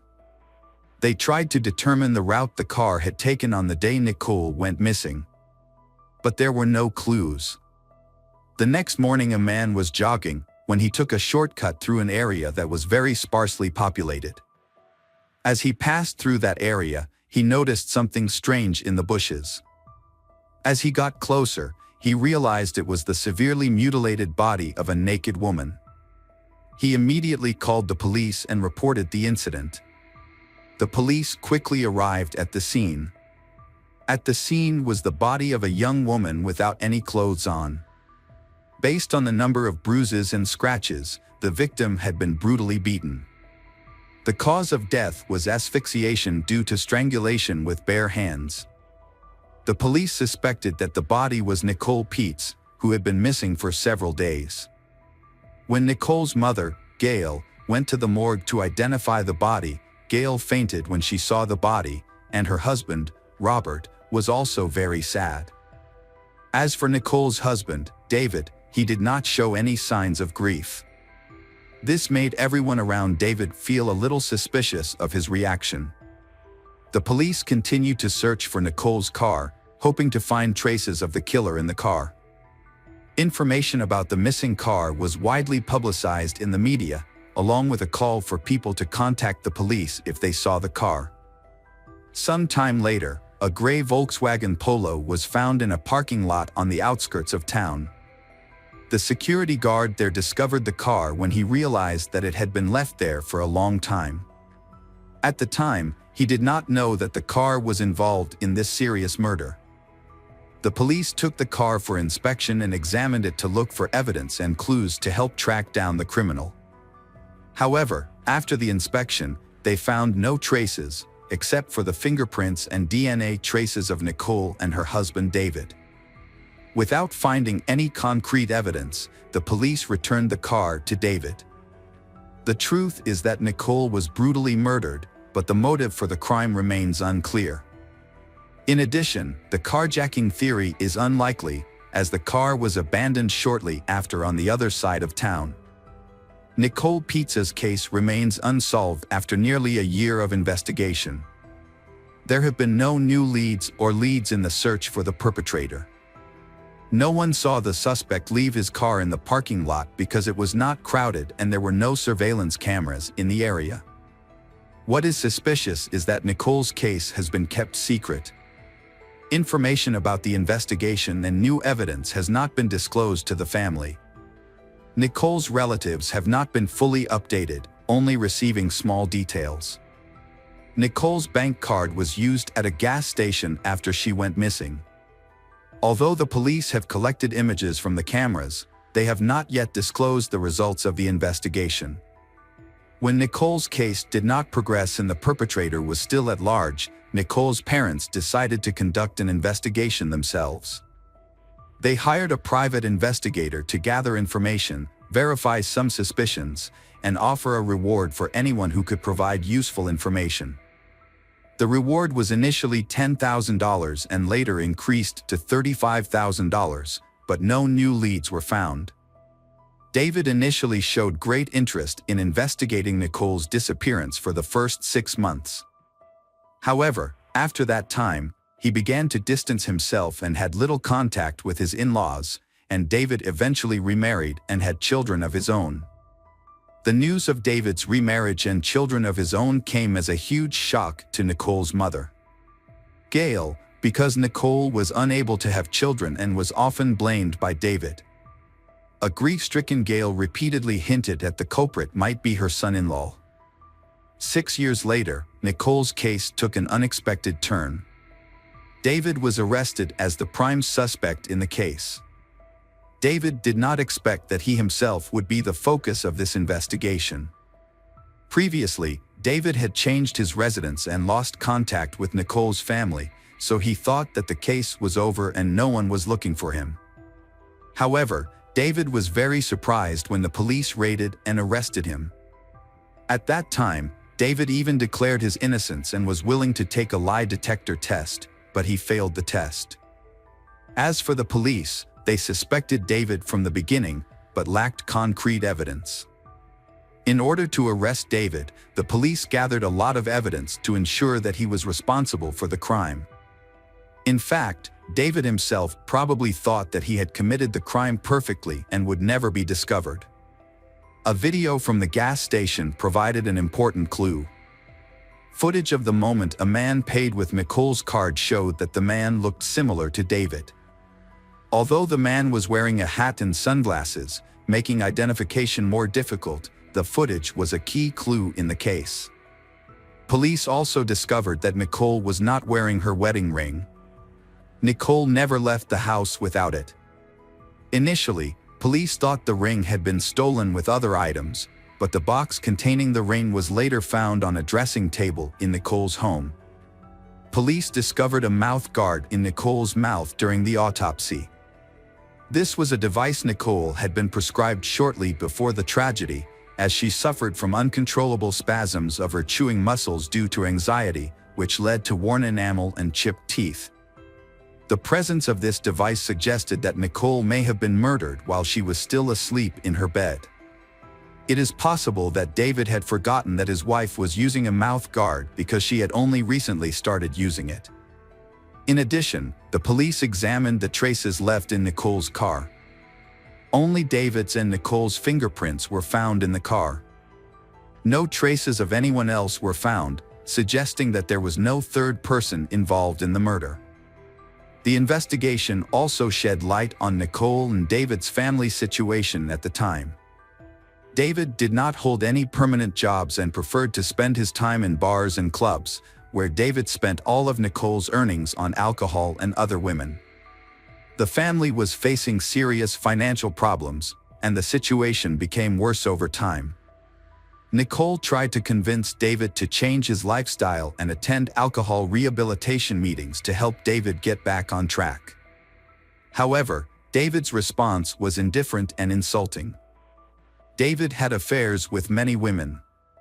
Nicole's mother Gail knew about the serious problems in Nicole's family and tried to convince Nicole to leave David. However, Nicole did not want to do so because she loved David and hoped he would change. After Nicole's death, her husband David quickly received a large insurance payout and started a new relationship. Before that, David had been having an affair with a girl named Jane for several months. David often spent time with her at bars and clubs when Nicole was busy working or studying. Before Nicole's birthday, David brought his mistress home, where they were caught by Nicole. This incident became the cause of an argument in the family. Nicole told her mother about the incident, and a few days later, she mysteriously disappeared. Because Gail knew everything, she suspected David from the beginning. However, the police said that the evidence collected was too little to arrest the suspect. The case was kept secret and the family was never heard from again. When David received a large insurance payout after Nicole's death, he spent the money with his mistress, Jane. David appeared in court in September 2013 for his crimes. David received the maximum sentence possible under the laws of the state where the case was tried. David served 18 years in prison. However, in 2025, he could be eligible for parole after serving 2/3 of his sentence. Hi everyone, thanks for returning. Let's unravel another perplexing mystery. The case of Shannon Starbuck. Shannon was born on April 19, 1969, in Anderson, Indiana. She was the youngest child in her family and grew up with 2 older brothers. However, her life changed dramatically when her parents divorced and remarried, giving her more siblings. From a young age, Shannon dreamed of having a large and loving family of her own. She often participated in church activities and had a deep faith, which reinforced her dream. Shannon grew up in a simple and friendly environment. She had a passion for painting and won many awards. When she was 20, she met Clay Starbuck, a 25-year-old man. They met at a party in Florida, where Shannon had moved with her family when she was a child. Clay Starbuck, originally from Alaska, came to Florida during his vacation. During their first meeting, Shannon learned a lot about Clay, including that he had attended a diesel mechanic school in Colorado after high school. He then returned home to work on the Trans-Alaska Pipeline and was financially stable. However, Shannon also learned that Clay was married and had 2 children from that marriage. Despite this, she was not discouraged by his complicated past. Instead, she saw it as a positive thing, believing that it gave him valuable experience for his married life. After getting married, Shannon and Clay moved in together. In the new place, Shannon had to overcome many difficulties related to the environment and weather, but she eventually adapted and settled down. However, married life was not as perfect as Shannon had planned. Shannon and Clay were often apart because of Clay's work, but their love helped her overcome her loneliness and wait for the day they could reunite. During that time, she cared for Clay's children from his previous marriage and had more children.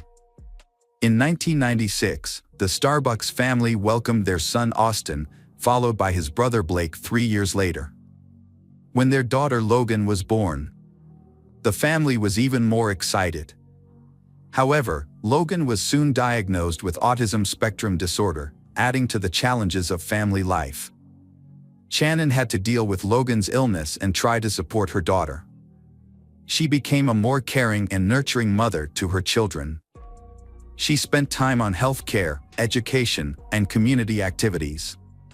But while she focused on raising her family, she did not realize that her husband was having an affair at work.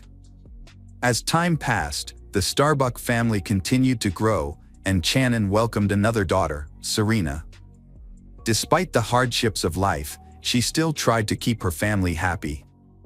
But her husband's secret eventually came to light, and it would change her life forever. In 2000, Shannon filed for divorce after experiencing a great shock and feeling deeply betrayed. However, she still had feelings for Clay and decided to move to Arizona to start a new life. This attempt failed because she still loved Clay. When Clay contacted her and begged her to come back, Shannon believed that he had repented and decided to give him a second chance. In 2001, Shannon and Clay welcomed their 5th child, Marshall. However, Marshall's birth created new disagreements. Even an official remarriage in 2006 could not save their broken relationship. After the remarriage, the family moved to Deer Park in Spokane County, Washington. Clay continued to work at his previous job, which led to him being away from home often. Shannon had to manage her family and children on her own. However, suspicion continued to poison their marriage, which was affected by the long separations and breakups that occurred during their relationship. Finally, in 2010, Shannon and Clay divorced for good. When she turned 40, Shannon decided to rebuild her life once again. She still hoped that she could experience the joy of love.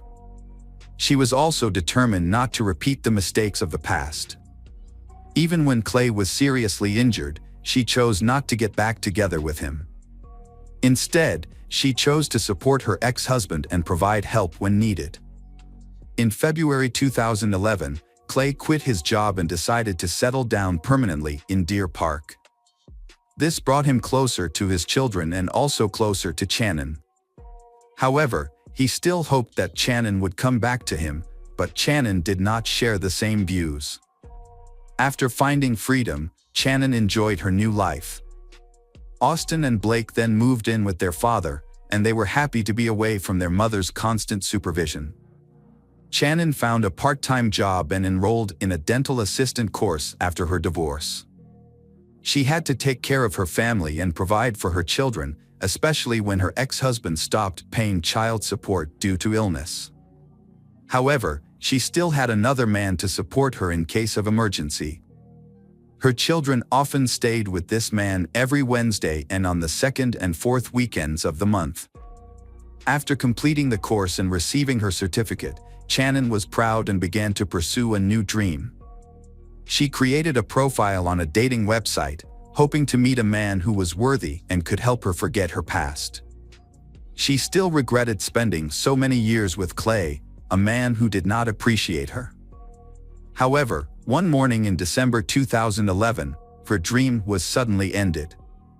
On December 2, 2011, the police were notified that Shannon was unreachable.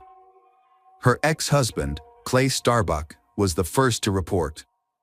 He reported that he had not been able to contact his ex-wife since December 1 around 3 p.m. Shannon had texted her daughter that she could not pick them up from school because she was not feeling well and asked her father to pick them up. However, his phone was turned off, so he did not know about her text. The two children, Marshall and Serena, were tired and hungry. As a result, Logan, 15, decided to call his brother and ask him to drive them to their father's house, which was a few blocks away. When they arrived, Austin said he had not been able to contact his mother either. She may have turned off her phone to rest and recover. Austin took the children to Clay's house. Clay was not expecting them but was very happy to see his children again. After the divorce, the older children lived with him, while the three youngest children lived with their mother. So the father decided to enjoy his time with his children and not bother Shannon. On December 2, Clay drove the children to school and went to Shannon's house. However, the front door was locked and the blinds were drawn. Since he did not have a spare key, he could not enter the house. Clay then sent a text message saying that if Shannon did not show up by 7 p.m., he would contact law enforcement. Time passed without Clay receiving a response from Shannon, so he went to the police and reported the situation. Two sheriffs went to the address provided but did not see anything suspicious and returned. The sheriff suggested waiting another day, and if she had not contacted him by then, he should return. Frustrated, Clay went home and waited for news. The next day, Clay went to the police station again. This time, the police told him that he was not the only one reported missing. A friend and Shannon's mother were also unable to contact her. This did not fit her personality. This time, the police took a more serious approach to the case. Many of Shannon's relatives began to worry. After receiving the necessary permission, the police returned to Shannon's house to investigate. When they arrived, the police broke the lock and entered. Initially, they saw no signs of forced entry or robbery. Everything seemed to be in its place. However, when they entered Shannon's bedroom, they discovered an unexpected detail: a broken statue. Then came the horrifying scenes. Shannon, 42, was found lying on her back on the floor of her bedroom in a provocative pose. On her stomach was an erotic massage tool. She had hoped for a better future, but fate did not give her the chance to fulfill her dream. Shannon's body was covered in bruises and scratches. The medical examiner's report showed that some of the injuries on her body were caused by a stun gun. There was also evidence that her body had been moved. Shannon's cause of death was strangulation. It was the detective's job to figure out Shannon's last hours and find the culprit. The police realized that Shannon Starbuck had not only disappeared but had also been brutally murdered. Her room looked as if it had been turned upside down. The bed was unmade, the blankets and sheets were missing, and the mattress cover was stained red. Shannon's cell phone and diary were on the dresser. Forensic experts focused on this room and examined all surfaces for fingerprints. Some surfaces had been wiped clean, but they found 12 latent fingerprints on the massager and the bathroom mirror. They also found many other traces in common areas for DNA analysis. Experts took samples from under Shannon's fingernails on her face and neck. Detectives suspect that Shannon was killed after she left the bathroom, then placed on the bed, and finally dragged to the floor. It is worth noting that the removed bed sheets were found in the washing machine, possibly intended to destroy evidence. The detectives needed to gather information about Shannon and her lifestyle. So, after the ex-husband calmed down, they questioned him. Clay explained that he and his ex-wife had an arrangement regarding child pickup and drop-off. Every morning, he picked up the younger kids and took them to school, and she picked them up after school. Clay said that on the morning of December 1st, his car broke down a few blocks from home. So he texted Shannon, asking her to take the kids to school. He then went home to wait for the car to warm up, thinking that would help it start. Around 11 a.m., he tried to restart the car but was unsuccessful. He gave up and went back inside to take a nap. During that time, his cell phone battery died. To back up his claim, he showed his correspondence with his ex-wife. At first, everything made sense. Furthermore, Clay was very cooperative, handing over his cell phone, DNA sample, and fingerprints. He also confessed that he was worried about Shannon because the divorce had made her more vulnerable. In addition, he shared that because she was single, Shannon had registered on a dating website and had many admirers. According to Clay, it is possible that Shannon had several lovers at the same time. He believes that one of them may have caused her death. However, he could not name them specifically due to a lack of information. During the conversation, Clay sobbed. He explained that accepting the death of his ex-lover was very difficult. After taking his statement, the police let Clay go home. He was faced with informing his children about Shannon's death. The case involving Shannon Starbuck's death has attracted public attention. Investigators interviewed the Starbucks neighbors, focusing on details, especially reports of strange people and vehicles appearing outside her home in recent weeks. An autopsy was performed, and the report found that Starbucks suffered chest injuries consistent with the use of a stun gun. She also suffered 10 broken ribs. The injuries to her head and body were severe and likely caused by a blunt object. Because of the appearance of the injuries, it was difficult to determine the exact time of death. Scratch marks on her body indicated that she had been moved after she was killed. The medical examiner's report indicated that a soft object was used to strangle her, possibly a hand, a towel, or a sheet. A key clue in the case came from the body samples collected, including the DNA of a man, suggesting that the suspect may have been a close acquaintance of hers. Shannon's family hopes the police will quickly find the culprit. Shannon's ex-husband, Clay Starbuck, has cooperated fully with the investigation. He underwent a physical examination to look for any signs of injury on his body, but none were found. As detectives speculated that the culprit may have been injured during the struggle, there was no evidence of that. Shannon's two sons, Austin, 21, and Blake, 18, were also examined.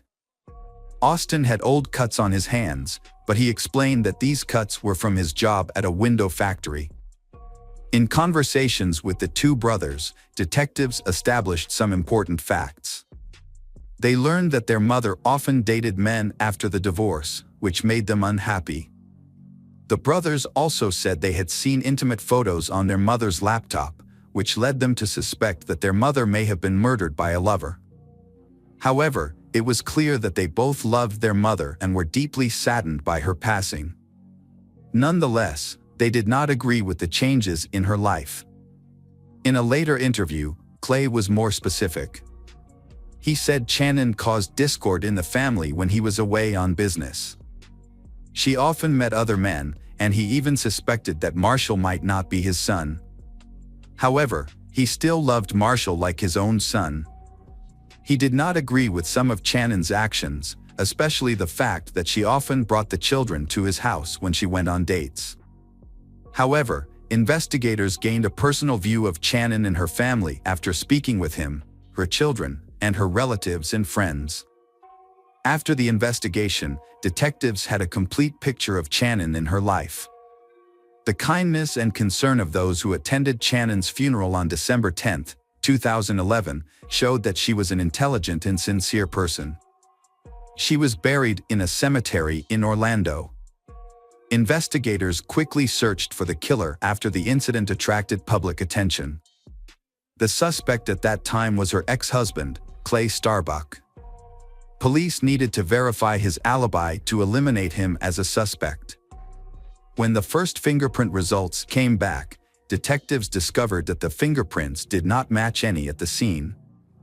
Therefore, the police needed to gather more information about Clay Starbuck. They also took samples from his cell phone, laptop, and personal diary. At the same time, they also considered the possibility that other people were involved in the murder. After a thorough examination of Starbuck's cell phone, detectives added several names to the suspect list. One of them was someone Shannon had connected with through a dating site.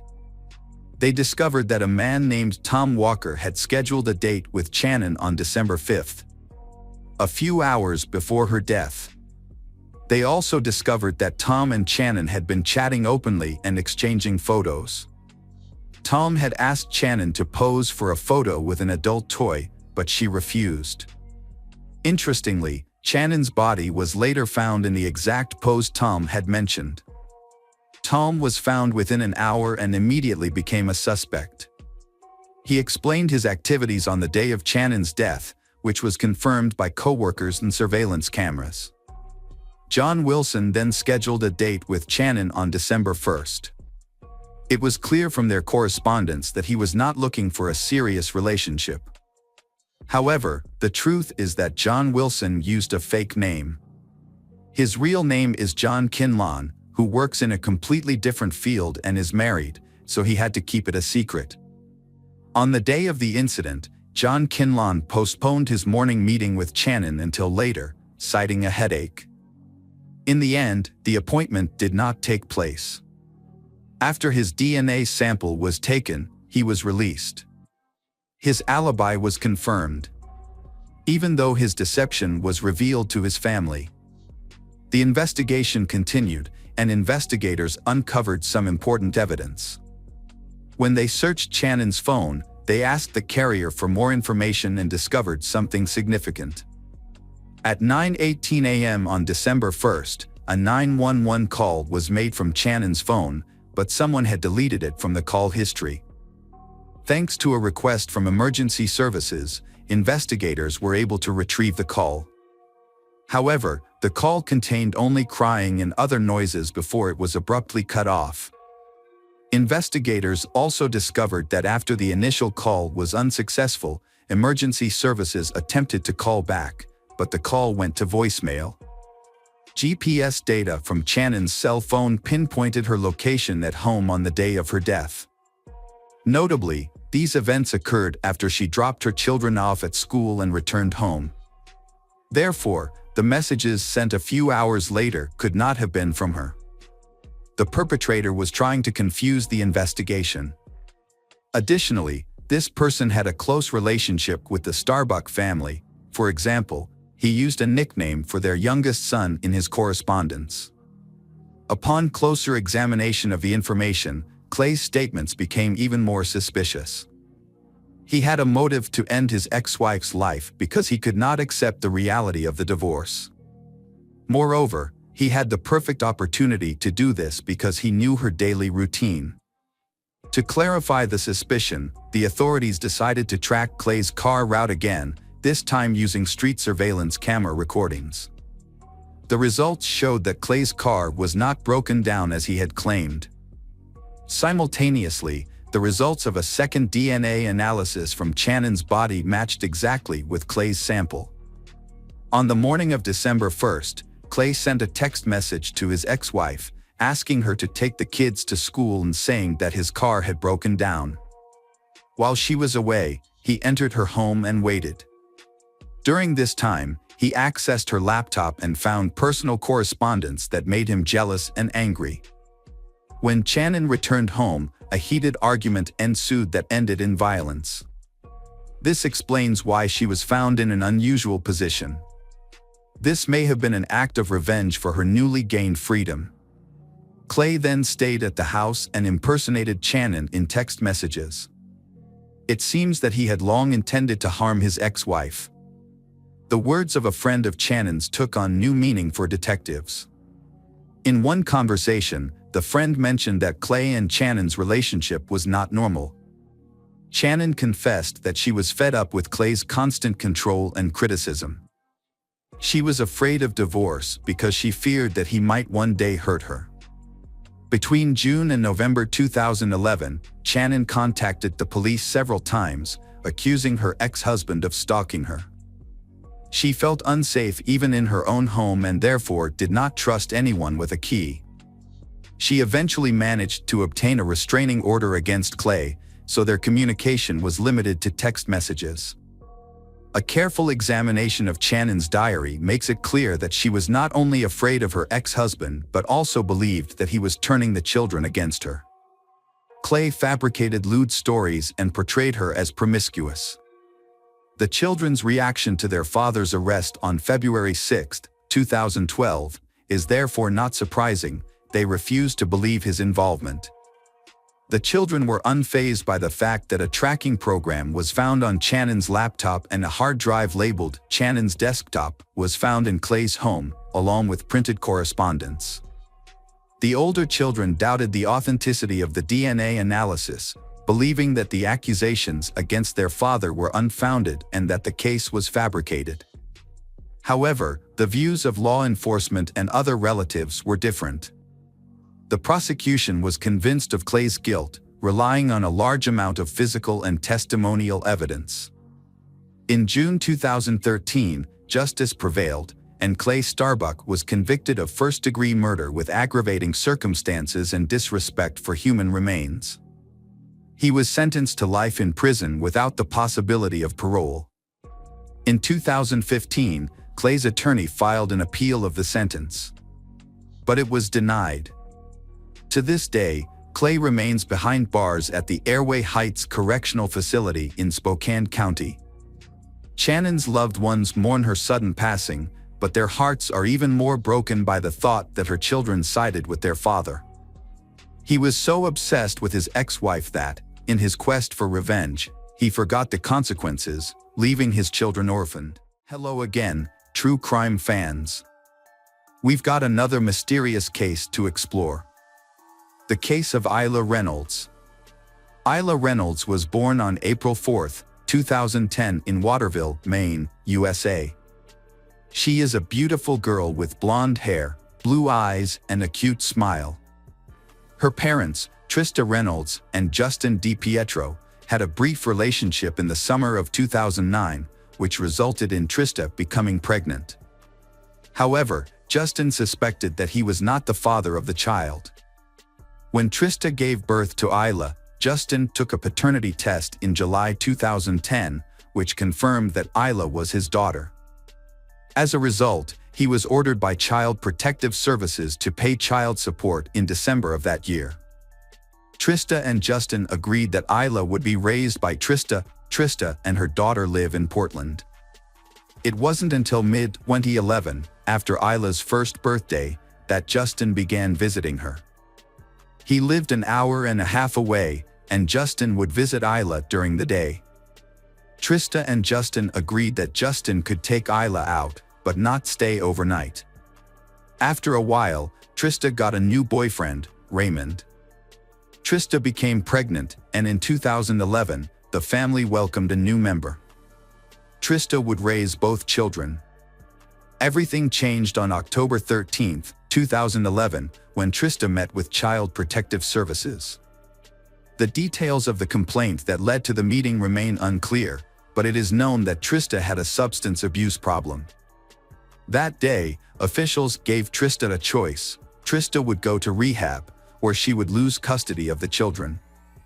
Trista immediately entered a 10-day rehab program and left her daughter with her mother and sister. Trista was determined not to lose custody. By October 2011, Justin had seen Isla about 5 to 10 times. However, just 4 days after Trista began rehab, on October 17, Justin and his family decided they wanted to take custody of Isla. Justin's mother, Phoebe DiPietro, contacted Child Protective Services and was approved to adopt Isla. Child Protective Services quickly notified Trista's relatives of their decision. After being granted permission, Justin and his family picked up Isla but did not know her exact address. Child Protective officials provided the location through police officer Charles Weaver, who accompanied Justin and Justin's mother Phoebe to the home of Isla's aunt, Jessica. Justin's mother Phoebe waited in the car while Justin and the police entered the house to pick up Isla. A tense situation occurred. Isla's mother Jessica begged the police not to take Isla away and warned that she would not hand over the child to anyone. The police observed that Isla was very happy, constantly laughing and playing. However, when Justin appeared, Isla began to cry and tried to move away from him. Despite this, the police officer still handed the child over to Justin. When Isla was handed over to Justin, she struggled and screamed. She even tried to bite the officer. Child Protective Services supervisor Charles was told by the officer that Isla hated her father and that they could not give the child to Justin. But Charles said that it was not his decision. He was just there to carry out Child Services orders. For Justin to have formal custody of Isla, he would have to get the consent of Isla's mother, Trista, or go through a court process to have the child approved by a judge. In this case, there was no agreement or court process. Instead, the Child Protective Services supervisor's decision to place the child was valid. Child Protective Services supervisor Charles gave custody of Isla to Justin. He then took Isla to the house in Waterville where he lived with his 47-year-old mother, Phoebe, his 24-year-old sister, Alicia, and Elisha's daughter, Gabriella. Justin, 25, lived in a large room in the partially finished basement, while the rest of the family lived upstairs. During this time, Trista called Justin every day to talk to Isla. On October 20, 2011, while Trista was in treatment, a meeting was held to discuss Isla's case. Attendees included Child Protective Services, 2 doctors, Trista and her sister Jessica, and their attorneys. Justin also attended the meeting by phone. The meeting resulted in an agreement that Isla would be returned to her mother on October 22, 2011, immediately after Trista completed her drug treatment program. In addition, Justin agreed to take Isla to the treatment center on the 21st to visit her mother. Initially, things went well for Trista. However, the decision was reversed. In her desperation to get her daughter back, Trista called Child Protective Services several times to ask them to help enforce the agreement. Unable to reach them, Trista attempted to negotiate with Justin to reach a temporary agreement. Under the agreement, Justin would continue to care for Isla and Trista would be allowed regular visits. On November 12, 2011, Justin took Isla to the emergency room. After a doctor examined her, they determined that Isla had a fractured elbow. According to Justin, the accident occurred the night before, November 11th.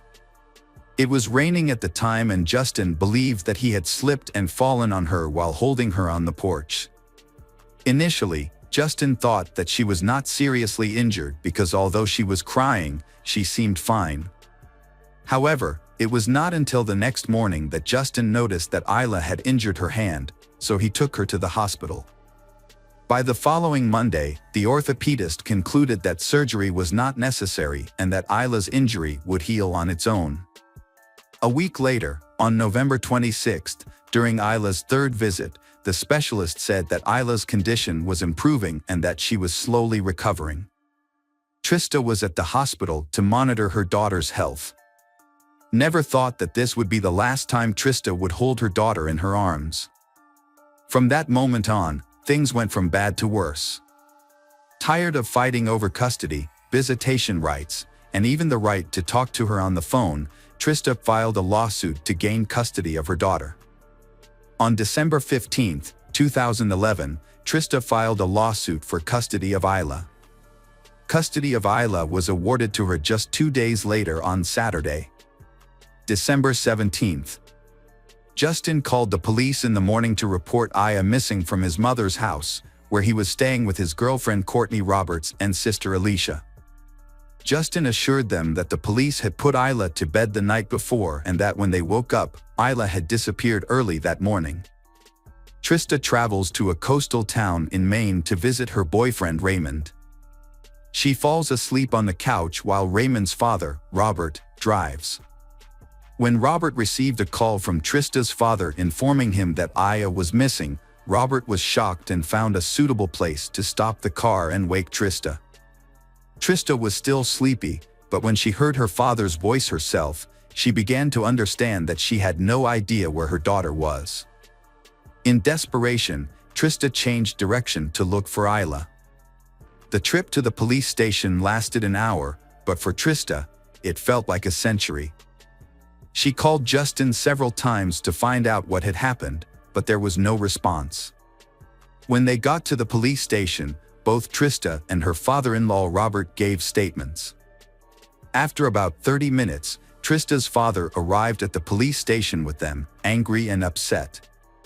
Justin called 911 on Saturday morning at 8:49 to report Isla missing.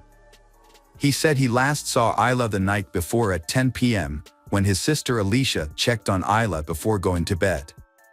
However, when they woke up the next morning, they discovered that Isla had disappeared from her crib.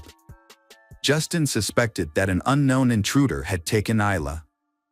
News of Isla's disappearance quickly spread to the police. The sheriff told the media that the case was being actively investigated and their goal was to find Isla at all costs. Police continued to search the house for more clues. On Sunday, December 18th, police dogs were deployed and searched the area around the house where Isla was. Trista's house also underwent a thorough search. On Monday, December 19th, the FBI requested assistance in the search.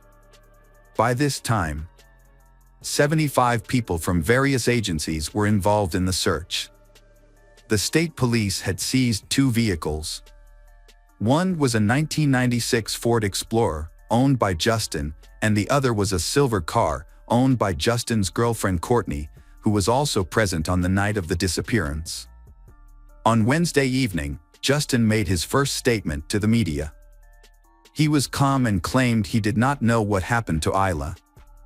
Justin also said that he and his family would support the investigation and do everything possible to find Isla. Justin said that Trista had agreed to let him raise the child. Justin also said that Trista was incapable of caring for Isla. As of day 10, a $30,000 reward has been offered for anyone who can provide a lead to Isla's rescue, and 330 leads have been followed. The operation also involved about 50 volunteers from the Search and Rescue Association. the sheriff has transferred the investigation to the state police's Major Crimes Unit. At that time, an announcement was made that the case was no longer a search for a missing girl but was being treated as a criminal investigation. In the early days, Justin tried to avoid the media but later appeared more frequently. During an appearance on the Today's Show, Justin claimed that Isla had been kidnapped and wanted the kidnapper to return Isla. When asked about Justin's silence in the early days of Isla's disappearance, he justified himself by saying that he thought Isla would return. He also claimed that the police had advised him to stay away from the press.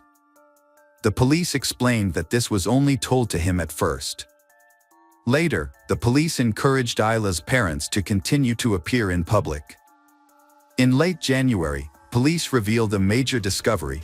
Isla's blood was found in multiple locations throughout Justin's home. In his 1996 Ford Explorer, they discovered a child seat in the back with Isla's blood on the left shoulder strap.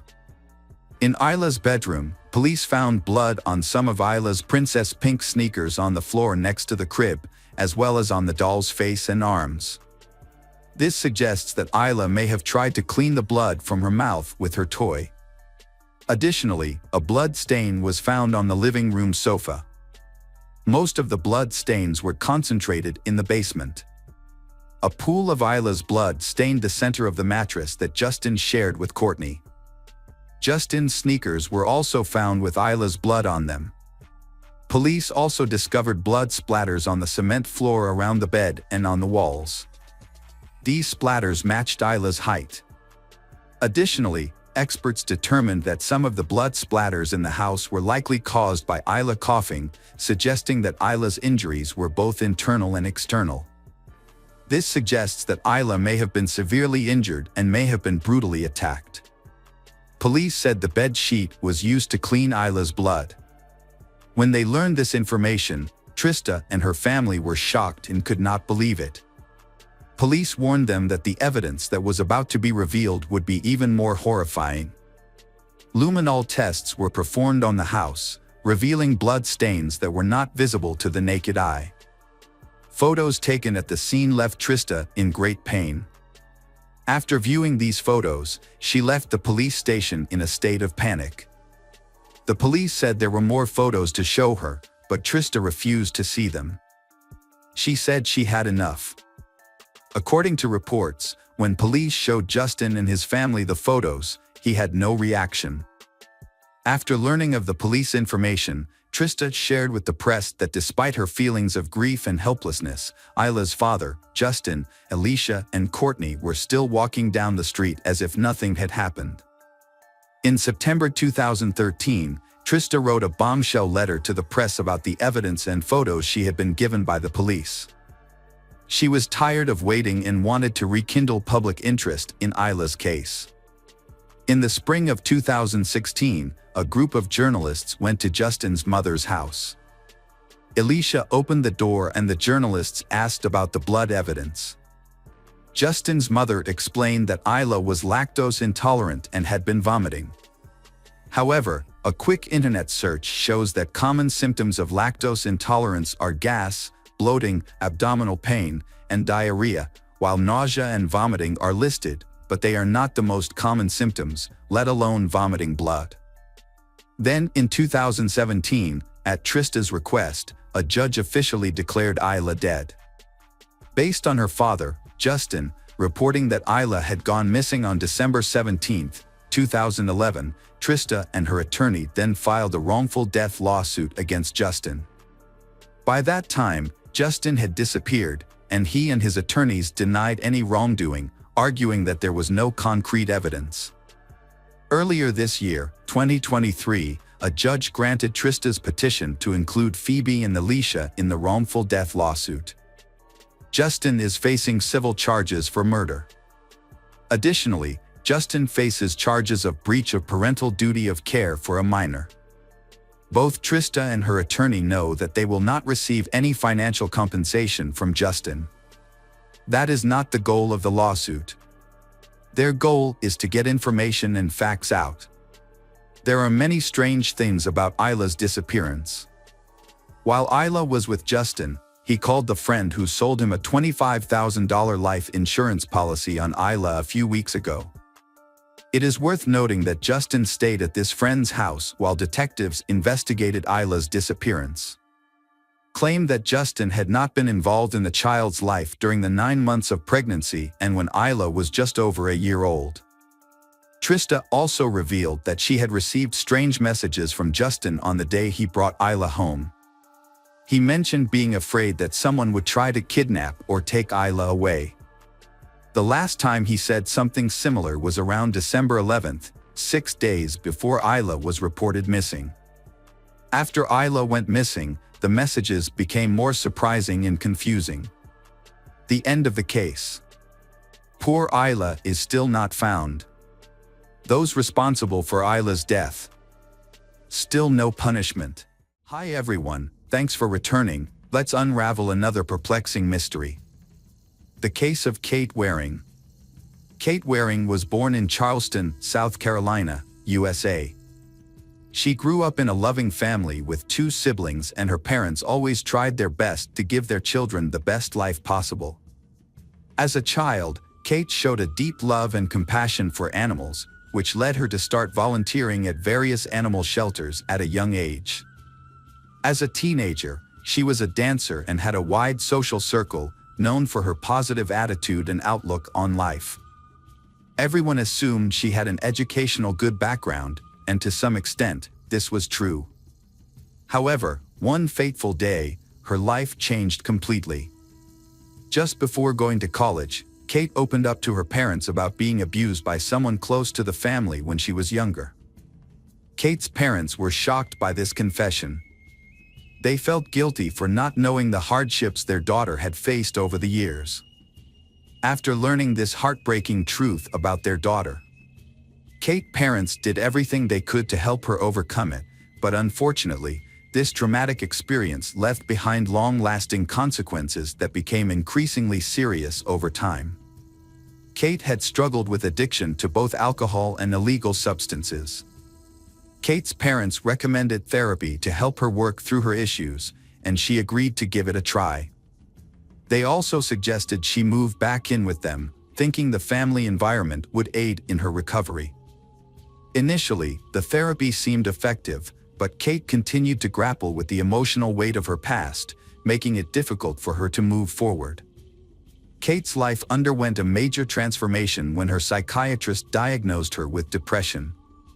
Her father proposed a trip to anywhere in the world, which Kate eagerly accepted. She chose to travel to the Arctic Circle, driven by her long-held desire to see polar bears. Kate and her parents searched for suitable tours and eventually booked a trip. As the journey approached, Kate's parents noticed a marked change in her attitude, shifting from sadness to cheerful and positive. During the trip, Kate and her parents shared a wonderful experience, filled with joy and laughter. On the boat to the Arctic Circle, Kate met a fellow Russian tourist. They kept in touch throughout the trip, and when the trip ended, they still exchanged letters. Kate developed strong feelings for him, and eventually, which led her to make the decision to travel to Russia. Kate had finally begun to overcome her depression after traveling with her family in another country. However, due to visa issues, she was forced to return home. Despite this incident, Kate seems to have found joy in her life again. She planned to resolve her visa problems and had even started writing a book for her children. But everything changed on Saturday, June 12, 2009. Kate's family was away on a business trip, and she was alone at home. Normally, Kate would call her father to check in, but this time she didn't. Her father tried to reach her, but there was no answer. Concerned about her well-being, especially given her past struggles with addiction, her father asked someone to check on her. When the person arrived at Kate's home, they found her room empty, but the light was still on, suggesting that she had just stepped out and would return soon. However, Kate's medication, which she needed to take regularly, was still at home.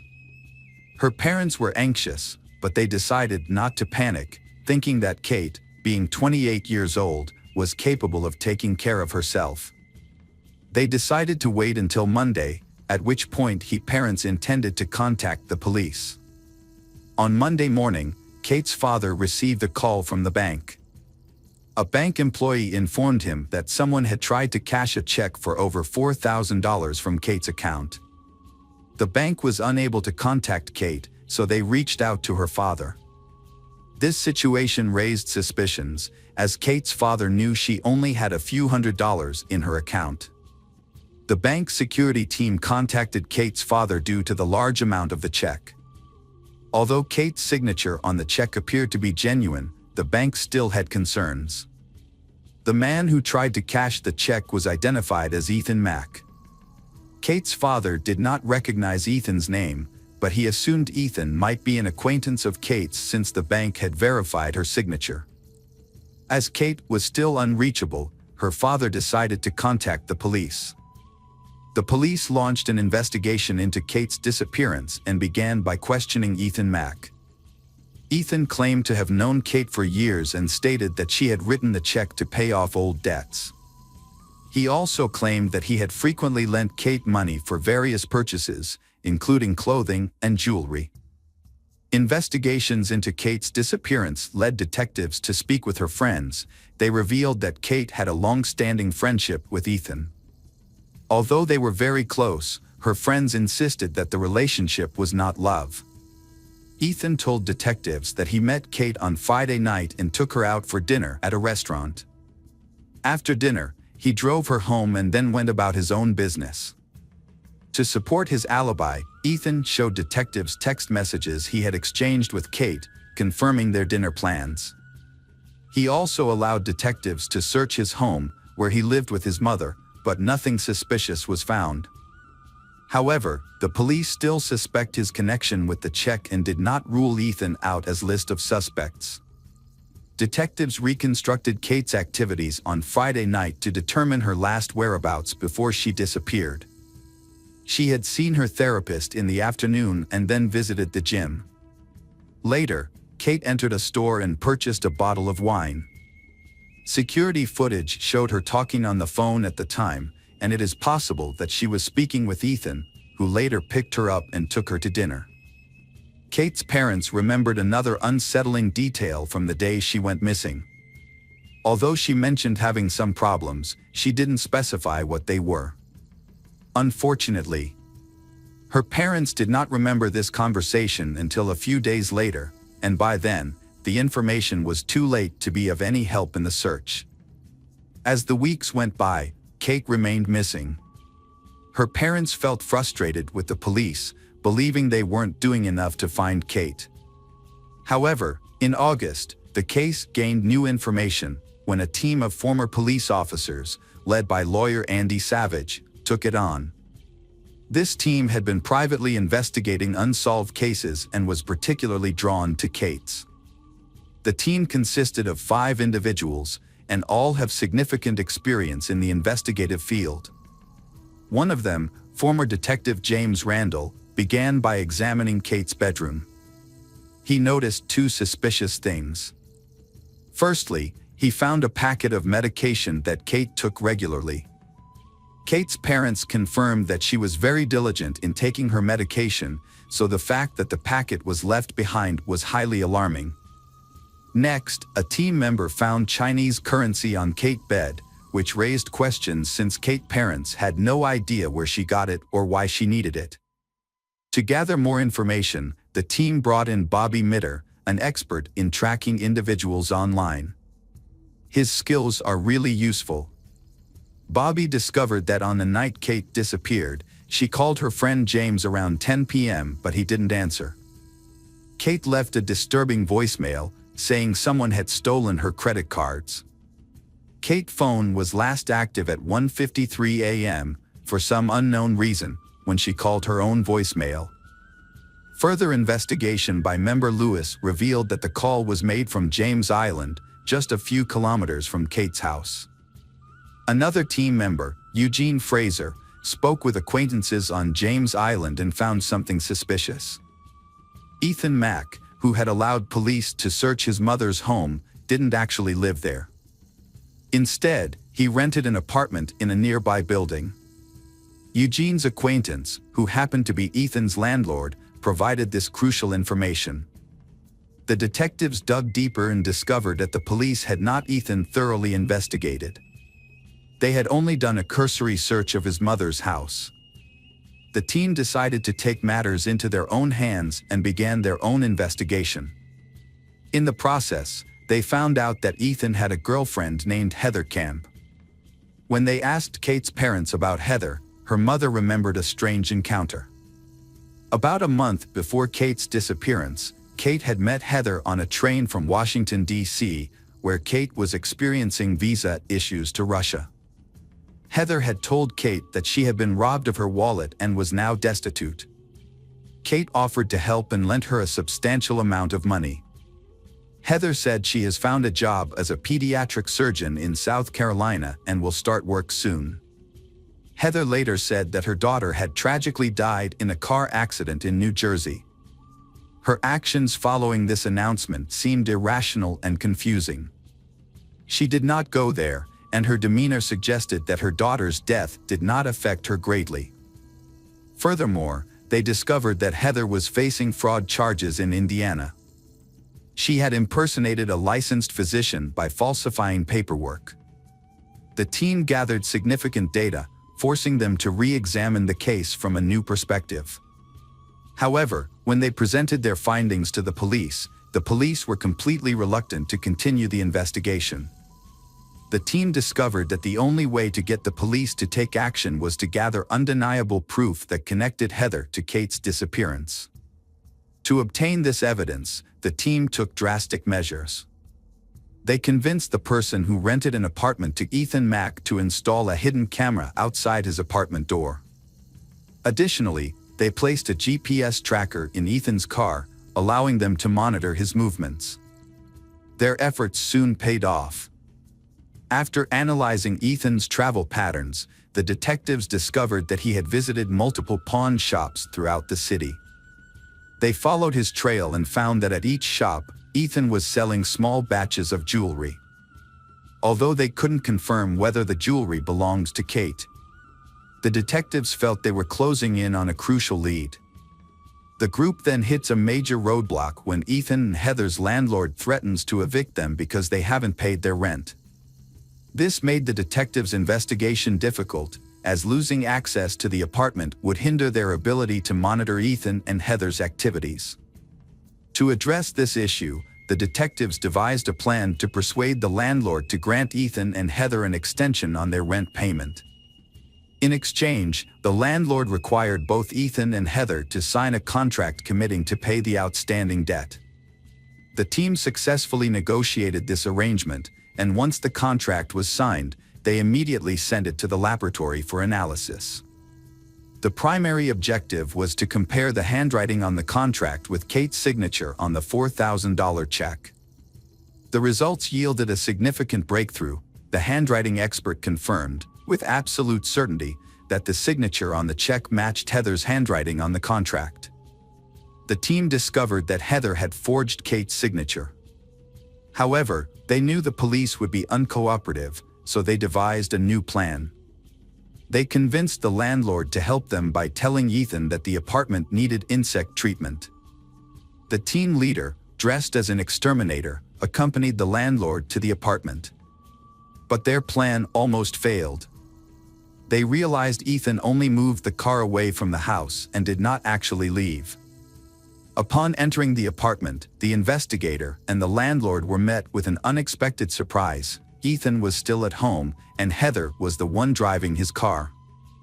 The investigator then had to think quickly and adjust his plan. They insist that the apartment needs to be disinfected and ask Ethan to wait outside while they spray the dangerous disinfectant. Ethan, unaware of the investigation, agreed to leave his apartment. Meanwhile, investigators begin searching for evidence to prove Ethan's involvement in Kate's disappearance. They found Ethan's backpack and examined its contents. Discovering Chinese money, it resembles the bills found on Kate's bed.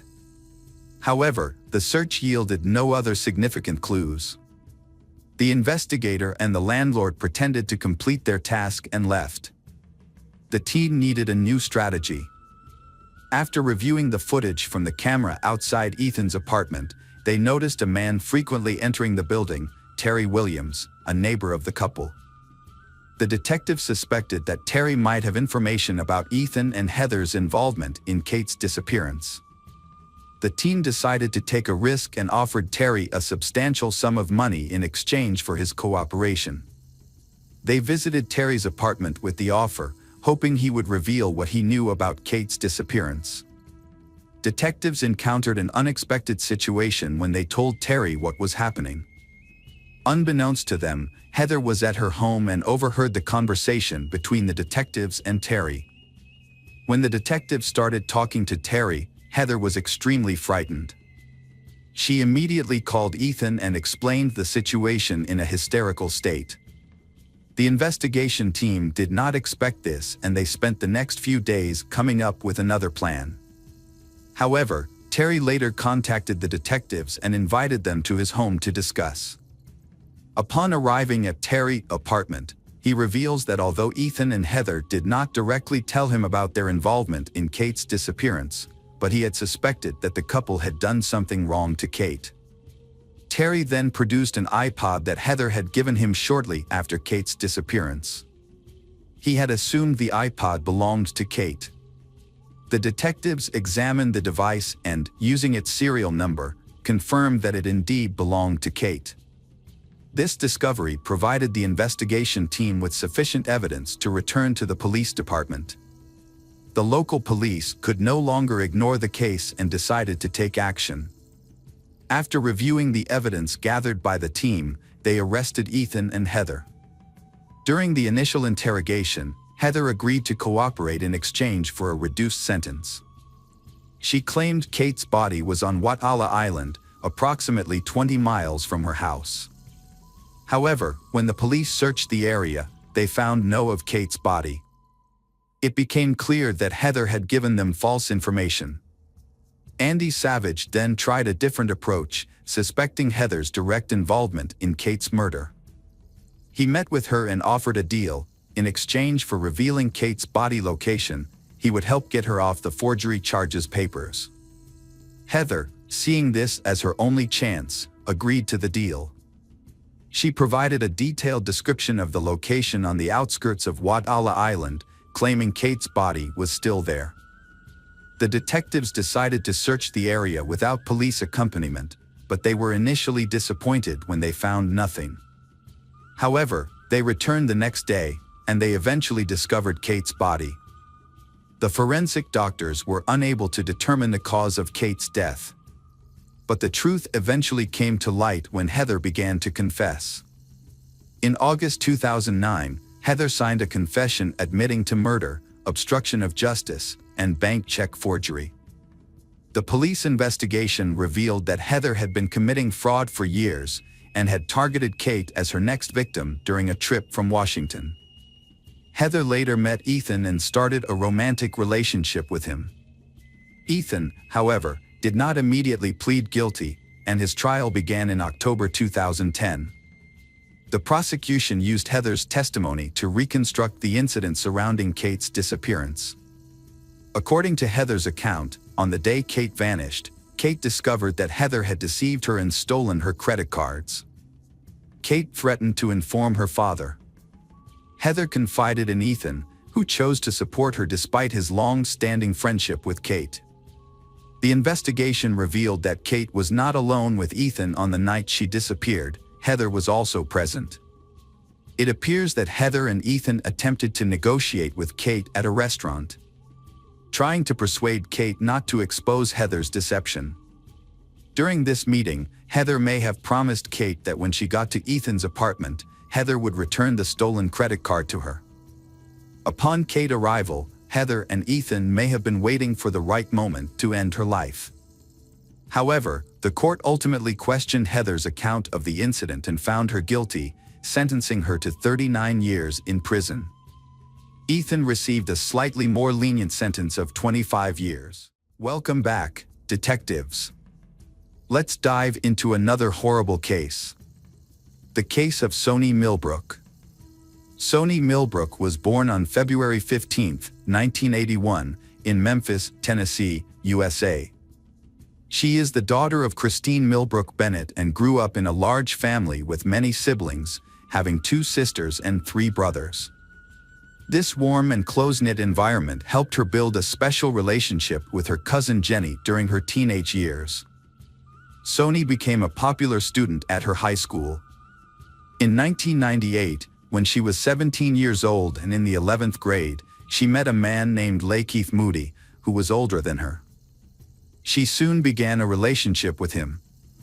However, the relationship was not a happy one, as Lakeith was abusive and violent, leaving visible injuries on Soni's body. Despite this, they had 4 children, 3 girls and a boy named after his father. In 1999, Soni's mother discovered a bruise on Soni's chest. When her mother asked her about it, Soni cried and confessed that Lakeith had caused the injury.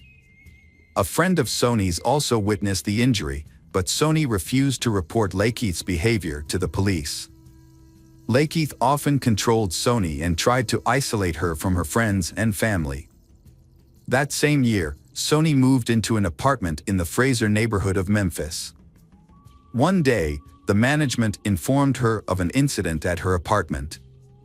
When she arrived, she found a chaotic scene: damaged furniture, missing clothes, a destroyed television, food smeared on the walls, and personal hygiene products scattered everywhere, including under the stairs. Strangely, the mirror had the words, "Kiki loves you," with Kiki being Lakeith's nickname. Lakeith's behavior made Soni's relatives even more concerned. On October 31, 2000, Soni and her cousin, Pamela, went to a bar called The Mirage with Lakeith. While at the bar, Lakeith became aggressive towards Soni by slapping her and throwing a drink in her face. After the incident, Soni and Pamela left the bar and got into their car. According to Pamela, Soni was shaken and frightened by Lakeith's actions. Soni asked Pamela to take her home immediately because she was afraid that Lakeith would come after them. When Soni got home, she locked the door securely. An hour later, Lakeith came to the house, yelling and banging on the door. Pamela had to threaten to call the police to make Lakeith leave. Once Soni calmed down, her cousin decided to leave her alone. However, that evening, Pamela received a call informing her that Soni had been hospitalized. Lakeith had forced his way into the house, and when Soni tried to end the relationship, he attacked her. He tore off Soni's clothes and hit her on the head, face, chest, arms, and between her thighs. She suffered bruises all over her body, loose teeth, and even lost consciousness because Lakeith choked her until she passed out. Lakeith later accidentally discovered that Soni was on birth control pills, and he attacked her again. The next morning, Soni called Pamela and asked her cousin to take her to the hospital because of serious health problems. In late 2008, Soni, then 27, worked at a Christian institute. She was considered a reliable and punctual employee. Therefore, when she took time off or missed work, it was usually due to important reasons. Once, she called her supervisor to report that she could not come to work because her face was badly bruised, and she did not want the children to see it. After she asked for a day off, Director Leslie approved it. However, when Soni returned a few days later, the bruises were so obvious that the director allowed her to wear sunglasses while working at the academy. Lakeith's violence not only affected Soni and their children but also caused concern in the community. In April 2008, Lakeith was found sitting in an SUV with a gun in his hand, despite being previously prohibited from owning a gun due to a criminal record. Furthermore, he had previously served 2 years in prison for burglary and 3 years in prison for drug possession with intent to distribute. Soni tried to avoid her boyfriend, but it was almost impossible. The situation came to a head on October 6, 2008. At that time, Soni did not arrive at the academy by 5 p.m. Her sister received a text message from Sony saying that Lakeith was holding her hostage in his home and had been beating her all day. Sony also provided her home address. Sony's sister called the police. 2 officers went to Sony's house. They knocked on the door, but there was no answer since it was locked from the inside. They then called the security department to unlock the door. When the police entered the house, they saw Sony's boyfriend jumping out of the back window of the apartment. Sony stood in the hallway, crying and unable to speak because of her grief. Her 4 children were also present, making for a very heartbreaking scene. Sony's face and neck were covered in bruises and scratches. When she calmed down, Sony explained what had happened. Sony and Lakeith began arguing, and he refused to let her leave the house. She told the police that Lakeith would not let her or the children near the window. She also said that Lakeith injured one of their children by grabbing the child and preventing her from taking the child to the hospital. Sony said that her boyfriend had been both physically and verbally abusive. During one altercation, he tied a baby blanket around her neck and choked her until she lost consciousness. When the police arrived, Lakeith threatened to choke her again and said he would kill her if the police did not let him go. The police searched the area but did not find Lakeith. Sony then left the house with the children in her car. 3 days later, she filed a restraining order against Lakeith, fearing for her life and wanting to prevent any contact with him. However, she missed the hearing, and the protective order was never granted. Nearly 6 months later, on March 10, 2009, Sony was still in contact with Lakeith. That day, he was supposed to pick up the children for a doctor's appointment, but instead, he began arguing with Sony, accusing her of having a new boyfriend. The argument quickly turned violent as he slapped her and pulled her hair. She tried to break free and ran out of the apartment while Lakeith screamed and threatened to kill her. Lakeith did not catch Sony but instead kidnapped their youngest child, an infant, and drove away at high speed. A police patrol alerted to the domestic disturbance arrived as Lakeith was running away. The officers attempted to stop him, but he escaped. In early 2010, Sony, 28, was studying at Southeast Tennessee Community College. She had to stay home to care for her 5th child, who was 9 weeks old, because of poor health. In January, Sony and the children moved into the Budget Lodge in Memphis. However, on the first day Sony moved in, she and Lakeith's arguments became so loud that motel staff had to intervene because they were disturbing other guests. Sony and Lakeith could not maintain a peaceful relationship. They argued constantly, disturbing neighbors and management with the noise. On January 22, a hotel security guard witnessed Lakeith in a very agitated state. He arrived at a high rate of speed in Sony's car and then began yelling at her as she stood on the second-floor balcony with the children. In his anger, he threw a bag of groceries at her. The security guard arrived and told Lakeith not to make any noise or throw things in the hotel. Lakeith was instructed to settle the argument in his room. However, Lakeith told the security guard that he did not need to worry about it. Lakeith then locked his car and accompanied the security guard to an unoccupied room on the 3rd floor. The security guard asked Lakeith to hand over any hotel keys he had. Surprisingly, Lakeith had keys to 3 different rooms, even though he was not registered as a guest. The next day, Lakeith and Sony moved into room 222 with their children. However, the night manager asked Lakeith to leave that evening. Although Lakeith left as requested, he soon returned. The arguments between Sony and Lakeith continued for several more days until the guard asked Lakeith to leave the hotel for good. As Lakeith left, the front desk clerk tried to calm him down. The guard also warned Lakeith not to come back that night. Lakeith got into her car and drove away.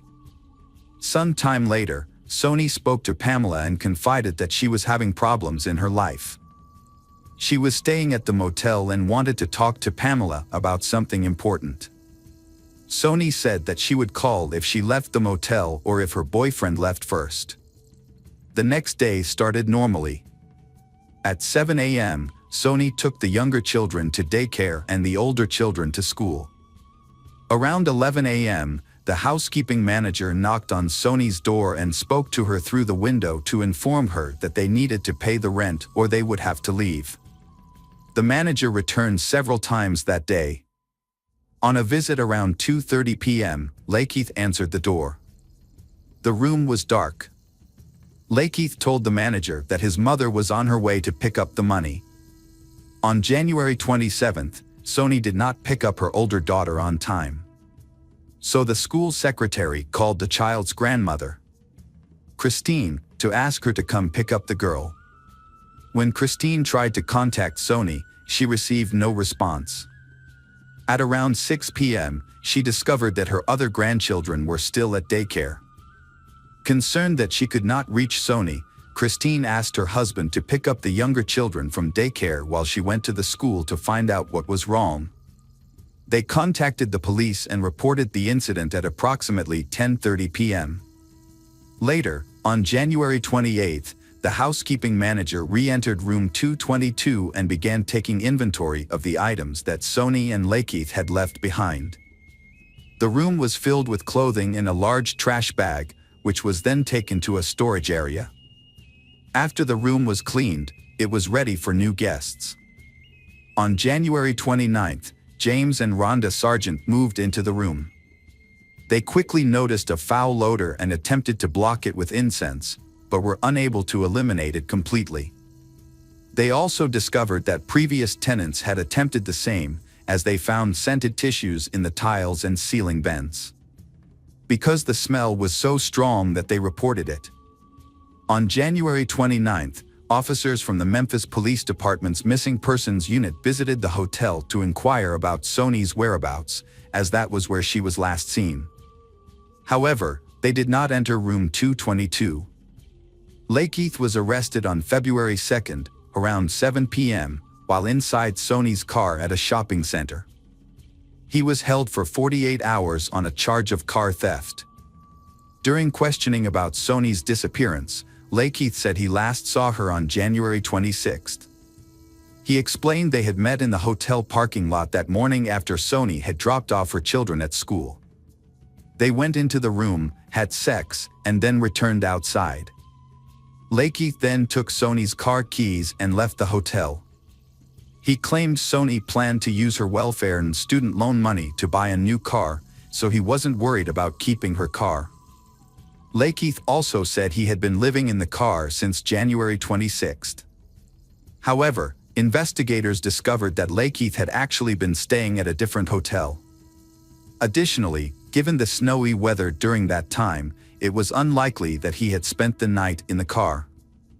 On February 3rd, police found a debit card with Sony's name on it and several recent purchase receipts inside the car. That same day, police also searched the clothes stored at the hotel for DNA or other evidence, but found nothing. Due to the lack of evidence linking Lakeith to Sony's disappearance, he was released. Sony's cousin and her mother had to undertake the painful task of going to the hotel where Sony was staying to collect her belongings. At that time, Sony's cousin had a bad feeling but did not find any evidence. On February 4th, the police went to Sony's cousin's house and found a DVD player in Sony's wallet. Sony's cousin said they had received the items from Moody. According to the cousin, Lakeith borrowed the DVD player on January 24th under the pretext of watching a movie and drove a red car that day. When he saw Lakeith again a few days later, the cousin asked why Lakeith did not pick up the children on January 27th. But Lakeith evaded the question. When the cousin asked about Sony's whereabouts, Lakeith left the DVD player and wallet behind and left. Around that time, guests James and Rhonda Sargent requested to be moved out of room 222 because of the persistent odor. Since there were no other rooms available, they moved to another hotel. Later guests in room 222 also complained of a foul odor, despite the room being cleaned several times and the carpets being cleaned in early February. The odor persisted, only easing slightly over several days. On February 4th, homicide detectives arrived at the hotel to investigate. By this time, room 222 had been occupied and cleaned at least 3 times. As a result, the detectives were unable to enter the room to collect evidence. Instead, they asked hotel staff if they had noticed anything unusual. All staff responded that nothing was unusual.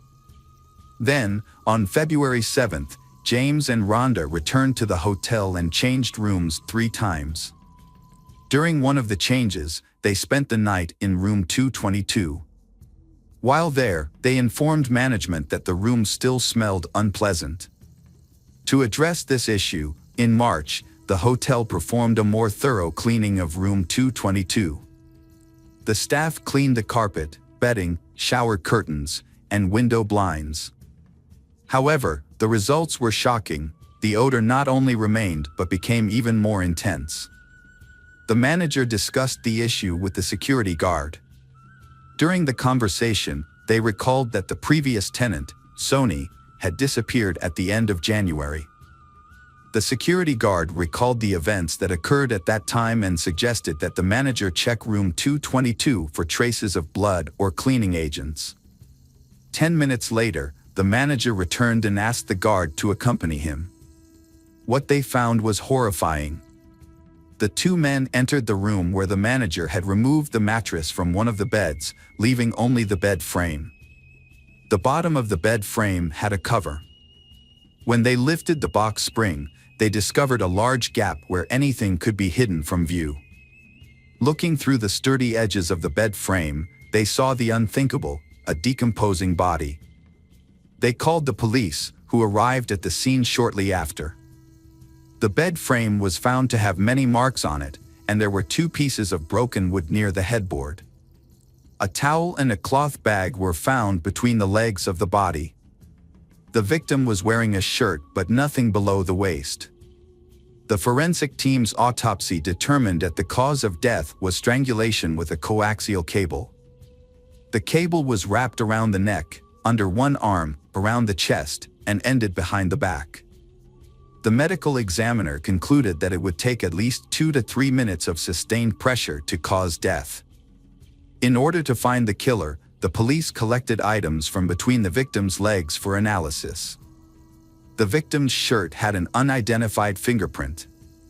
In addition, the scarf and the cloth bag did not belong to the victim. DNA samples that matched Sony's genetic profile, as well as that of a woman, were discovered. More remarkably, male DNA was also found on the cable, which led to the hypothesis that Sony had died at the time she was reported missing. The coaxial cable used in the case may have come from a DVD player that Lakeith borrowed from her cousin.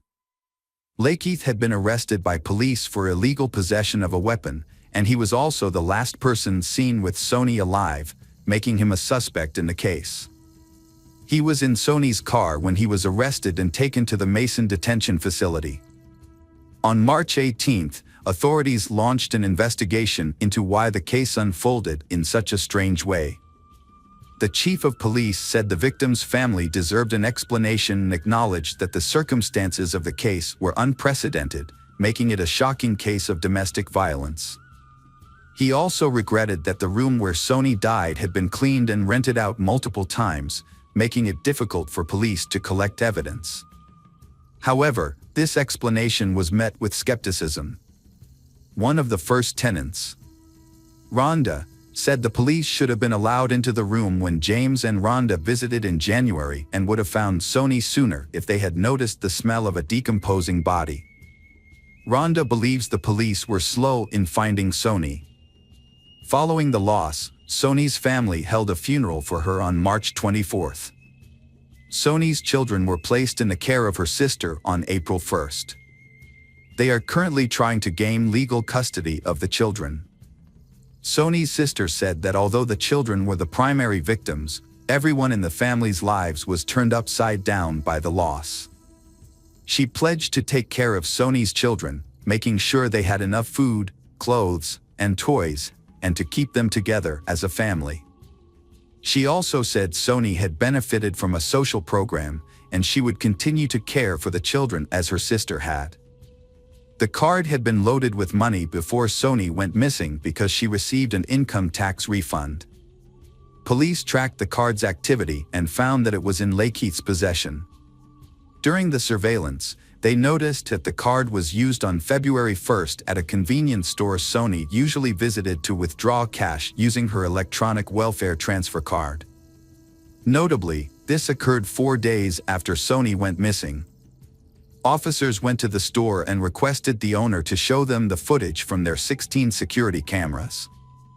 Through the footage, they observed that on the morning of February 1st, at 11:38 a.m., a man dressed in yellow conducted a transaction at the store. He used a Sony card to buy a bottle of orange juice, withdrew cash, and purchased a cigar. After making these purchases, he returned to a car driven by someone else. With all the evidence against him, Lakeith's trial began in the first week of February 2014, more than 4 years after the crime. By then, the Budget Lodge Hotel involved in the crime had closed. Lakeith did not admit his guilt. During the trial, the prosecutor portrayed the case as the tragic end of a tumultuous relationship. In contrast, Lakeith's defense attorney argued that there was insufficient evidence to establish his client's guilt. He pointed out that there were no witnesses or physical evidence to prove Lakeith's crime. The attorney also noted that the police found fingerprints on the victim's bed frame, but those fingerprints did not match Lakeith's. This suggests that someone else may have been involved in the crime. Additionally, the attorney argued that there was reason to suspect that the victim had had relationships with several other men over the years. He also emphasized that his client had never been convicted of domestic violence against the victim. Furthermore, he revealed something that the public did not know. Sony moved in with Lakeith again because she had to leave a relative's home due to a rat infestation. On February 6th, video footage showing Lakeith using a Sony prepaid card 4 days after her death was presented to the court. The defense claimed his calm demeanor throughout the transaction demonstrated his innocence, while the prosecution saw it as evidence of a cold and ruthless man with no regard for the crimes he was accused of committing. On February 7, 2014, he was convicted of first-degree murder and sentenced to life in prison. On February 10, he appealed the conviction, arguing that the court had erred in considering his past acts of domestic violence and that the evidence was insufficient. On July 7, 2015, the Tennessee Court of Criminal Appeals upheld the convictions, affirming the decision. Hi everyone, thanks for returning. Let's unravel another perplexing mystery. The case of Claire Bernal. Claire Bernal was born on August 18, 1983, in Groombridge, a small village on the border of Kent and East Sussex, England. She spent most of her childhood and teenage years there. Little is known about her parents. Claire was raised by her mother, Patricia Bernal. Her father, from whom her mother is divorced, was uninterested in Claire's upbringing and did not participate in her life. Claire was a sociable, cheerful, and open-minded girl. She attended St. Gregory's Catholic School, where she excelled academically, participated in dance, and developed a passion for fine arts. Later, she enrolled at Kent College, where she earned a bachelor's degree in science. Claire was a friendly and outgoing woman who easily became the center of attention in any group. She had many friends, and people always spoke highly of her. Despite her sociable nature, she was cautious and careful, avoiding bad habits and choosing her friends wisely. During her college years, she worked part-time as a makeup artist. This experience inspired her to pursue a career in the beauty industry. She completed specialized courses in cosmetology and makeup artistry, as well as learning the fundamentals of theatrical makeup. These skills led her to her dream job as a beauty and style consultant at the upscale store Knightsbridge, which had recently opened in the luxury department store Harvey Nichols. To take this job, Claire moved to London, because rent in the capital was quite high, so she lived with two friends. Despite being new to the industry, Claire quickly became a favorite with her colleagues. She was the most knowledgeable about makeup and skin care, so she took the time to mentor newbies. Claire describes herself as detail-oriented, patient, friendly, and kind. Claire loves living in the capital, where there are many opportunities to showcase her talents, learn new skills, and gain experience. During her first few months at Harvey Nichols, Claire met Michael Peake, a senior security guard who was immediately drawn to her. He showed his interest through various gestures and was good-looking. However, Michael has a complicated past. He is a citizen of both the Czech Republic and Slovakia. He was a former soldier who deserted and moved to England to avoid military service. Michael has a wife, whom he is in the process of divorcing, and a young child. Michael speaks with a very strong regional accent. He is tall and athletic, smiling and joking frequently. Michael began pursuing Claire. For about a month, they chatted happily and interacted mainly at the department store where they worked. When Michael asked Claire out on a date, she happily agreed. Their first date was at a quaint London cafe, where they spent the evening talking about their lives and sharing personal stories. During the conversation, Michael revealed that he was married but expressed his intention to divorce his wife soon because he wanted to be with Claire forever. This unexpected confession made Claire feel a little uncomfortable, but she thought that he was probably just joking. When Claire shared everything with her mother, she felt unhappy that the person pursuing her daughter was a foreigner, 8 years older than her and already had a family. Claire's mother, Tricia, advised her daughter not to meet this man. However, Claire felt safe and reassured her mother that everything was fine. On the second date, Michael took Claire to an amusement park, gave her a beautiful bouquet of flowers, complimented her repeatedly, kissed her goodbye, and confessed his love. Claire was surprised and wondered if Michael was joking. That evening, she called her mother to express her concerns. Once again, her mother asked her to stop seeing him. Claire admitted that his behavior was a bit strange, but she admitted that she liked Michael and wanted to get to know him. So Michael asked her out on another date a week later, which she agreed to. This time Michael confessed his love again and told Claire that he would never let her go again. This left Claire confused, and even a little scared. She decided that this would be their last date and that she would end the relationship. Their short-lived affair lasted less than a month, during which they only went out 3 times. However, that was enough for Michael to believe that Claire was now his. Michael went back to the Czech Republic for a few weeks to see his wife and settle their divorce, but he was unable to resolve the issue.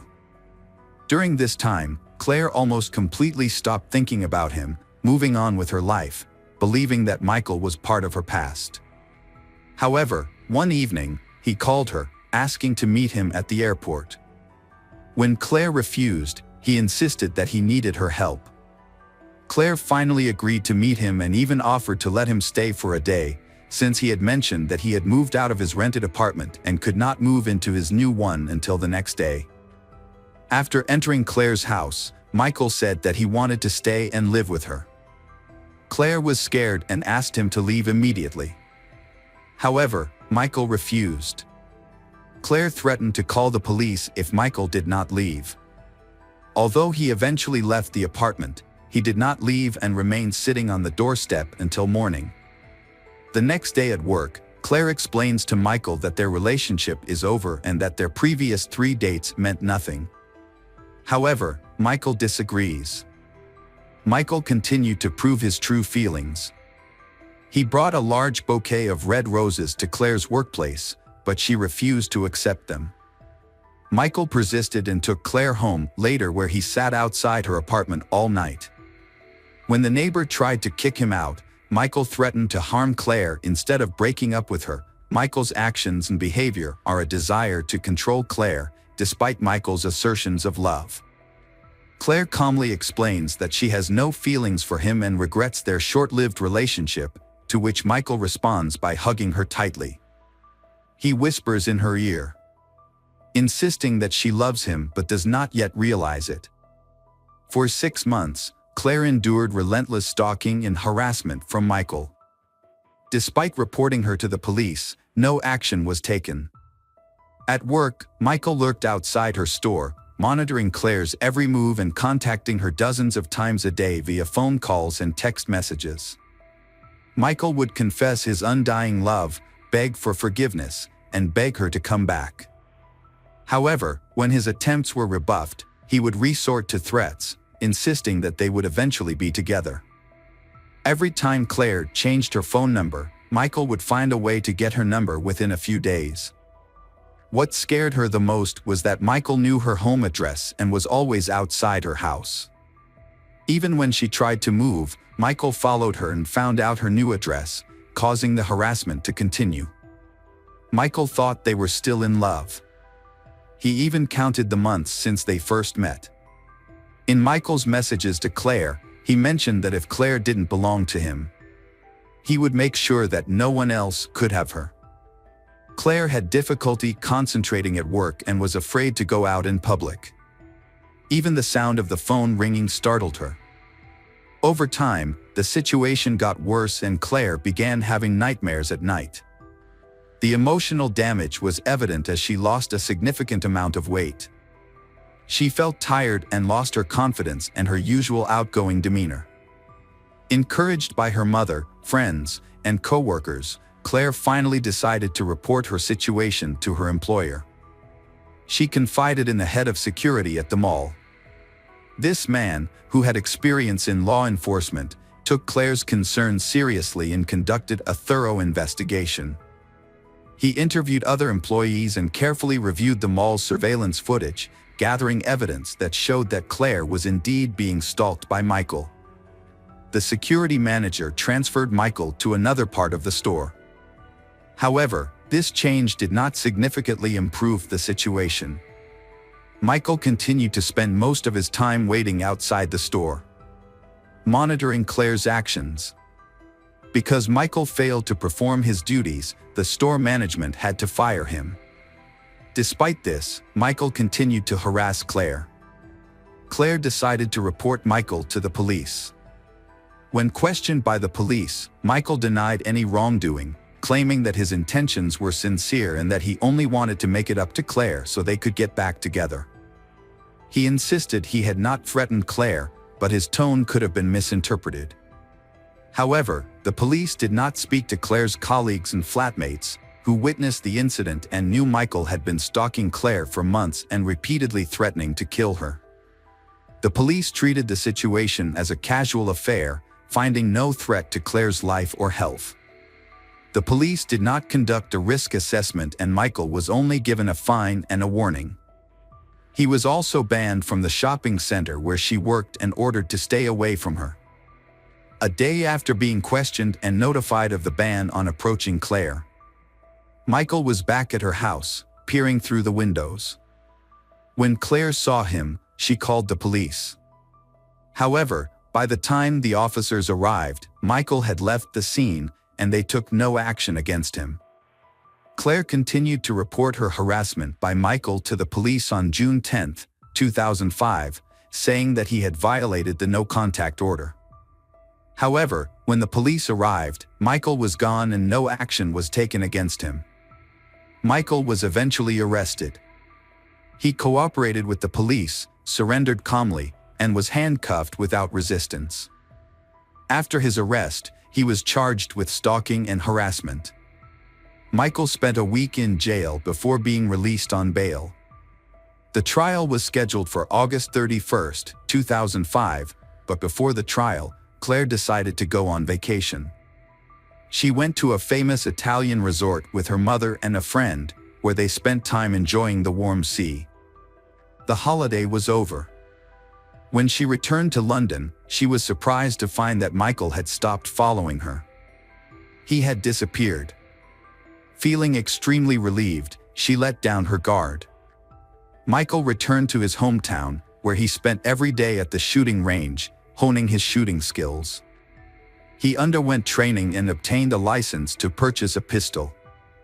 Michael then brought the weapon into the UK with him and avoided all contact with Claire before their scheduled court hearing. During the hearing, he remained calm, pleading guilty and apologizing, claiming that he had no intention of causing harm. As a result, Michael was released again, without facing any real punishment. The next 2 weeks passed in silence, with Claire thinking that Michael would not bother her again. On September 13, 2005, Claire had a date with her new boyfriend that evening. She was in a good mood, chatting happily with a coworker, telling her about her plans when she heard a strange sound in the store from the entrance. Michael had been working as a security guard here for a long time, so he entered the building without being detected. Claire noticed something was wrong with her friend's expression, but before she could react, a shot was fired. Michael shot Claire point-blank in the back of the head, then fired 3 more bullets into her face as she fell to the floor. The gunshots caused widespread panic in the store, with people screaming, running, and looking for cover. Thinking that the shooter would come out of the lobby and start shooting randomly at customers, everyone prepared for the worst. Instead, Michael fired another shot into the ceiling, then pressed the barrel of the gun to his temple and pulled the trigger, instantly ending his life. Michael has been stalking Claire for almost a year, making her life miserable, and now he has brutally ended it. Michael has fulfilled his dark promise and cannot bear the thought of living without her. When paramedics and police arrived on the scene, they found the aftermath of that evening was devastating. Claire's mother, Tricia Bernal, had attended her sister's birthday party and returned home late. When she met police at the front door, she immediately sensed that something was wrong. She was told that her daughter Claire had been shot and killed. Tricia Bernal was shocked when she heard the news.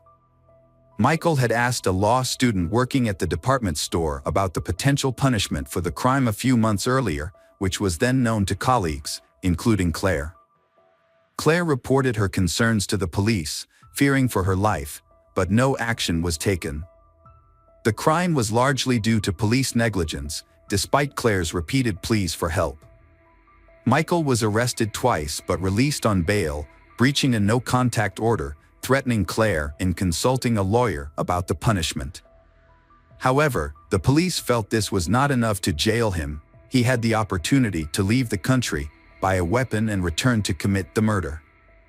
There was crucial evidence, testimony from co-workers, roommates, and others who had heard Michael's threats against Claire, but this evidence was ignored by the police. It was only when Michael killed Claire and then committed suicide that the police realized the severity of the situation and the countless mistakes that had occurred. Claire's mother Tricia decided not to let this go and to seek justice. She joined forces with other grieving families who had lost loved ones in similar circumstances. Together, they launched a national program to help victims of stalking. As a result of their efforts, the law was changed and stalking was reclassified as a criminal offense. In 2012, a new law was passed that banned stalking completely. A helpline was also set up for victims who did not receive adequate support and protection from the police.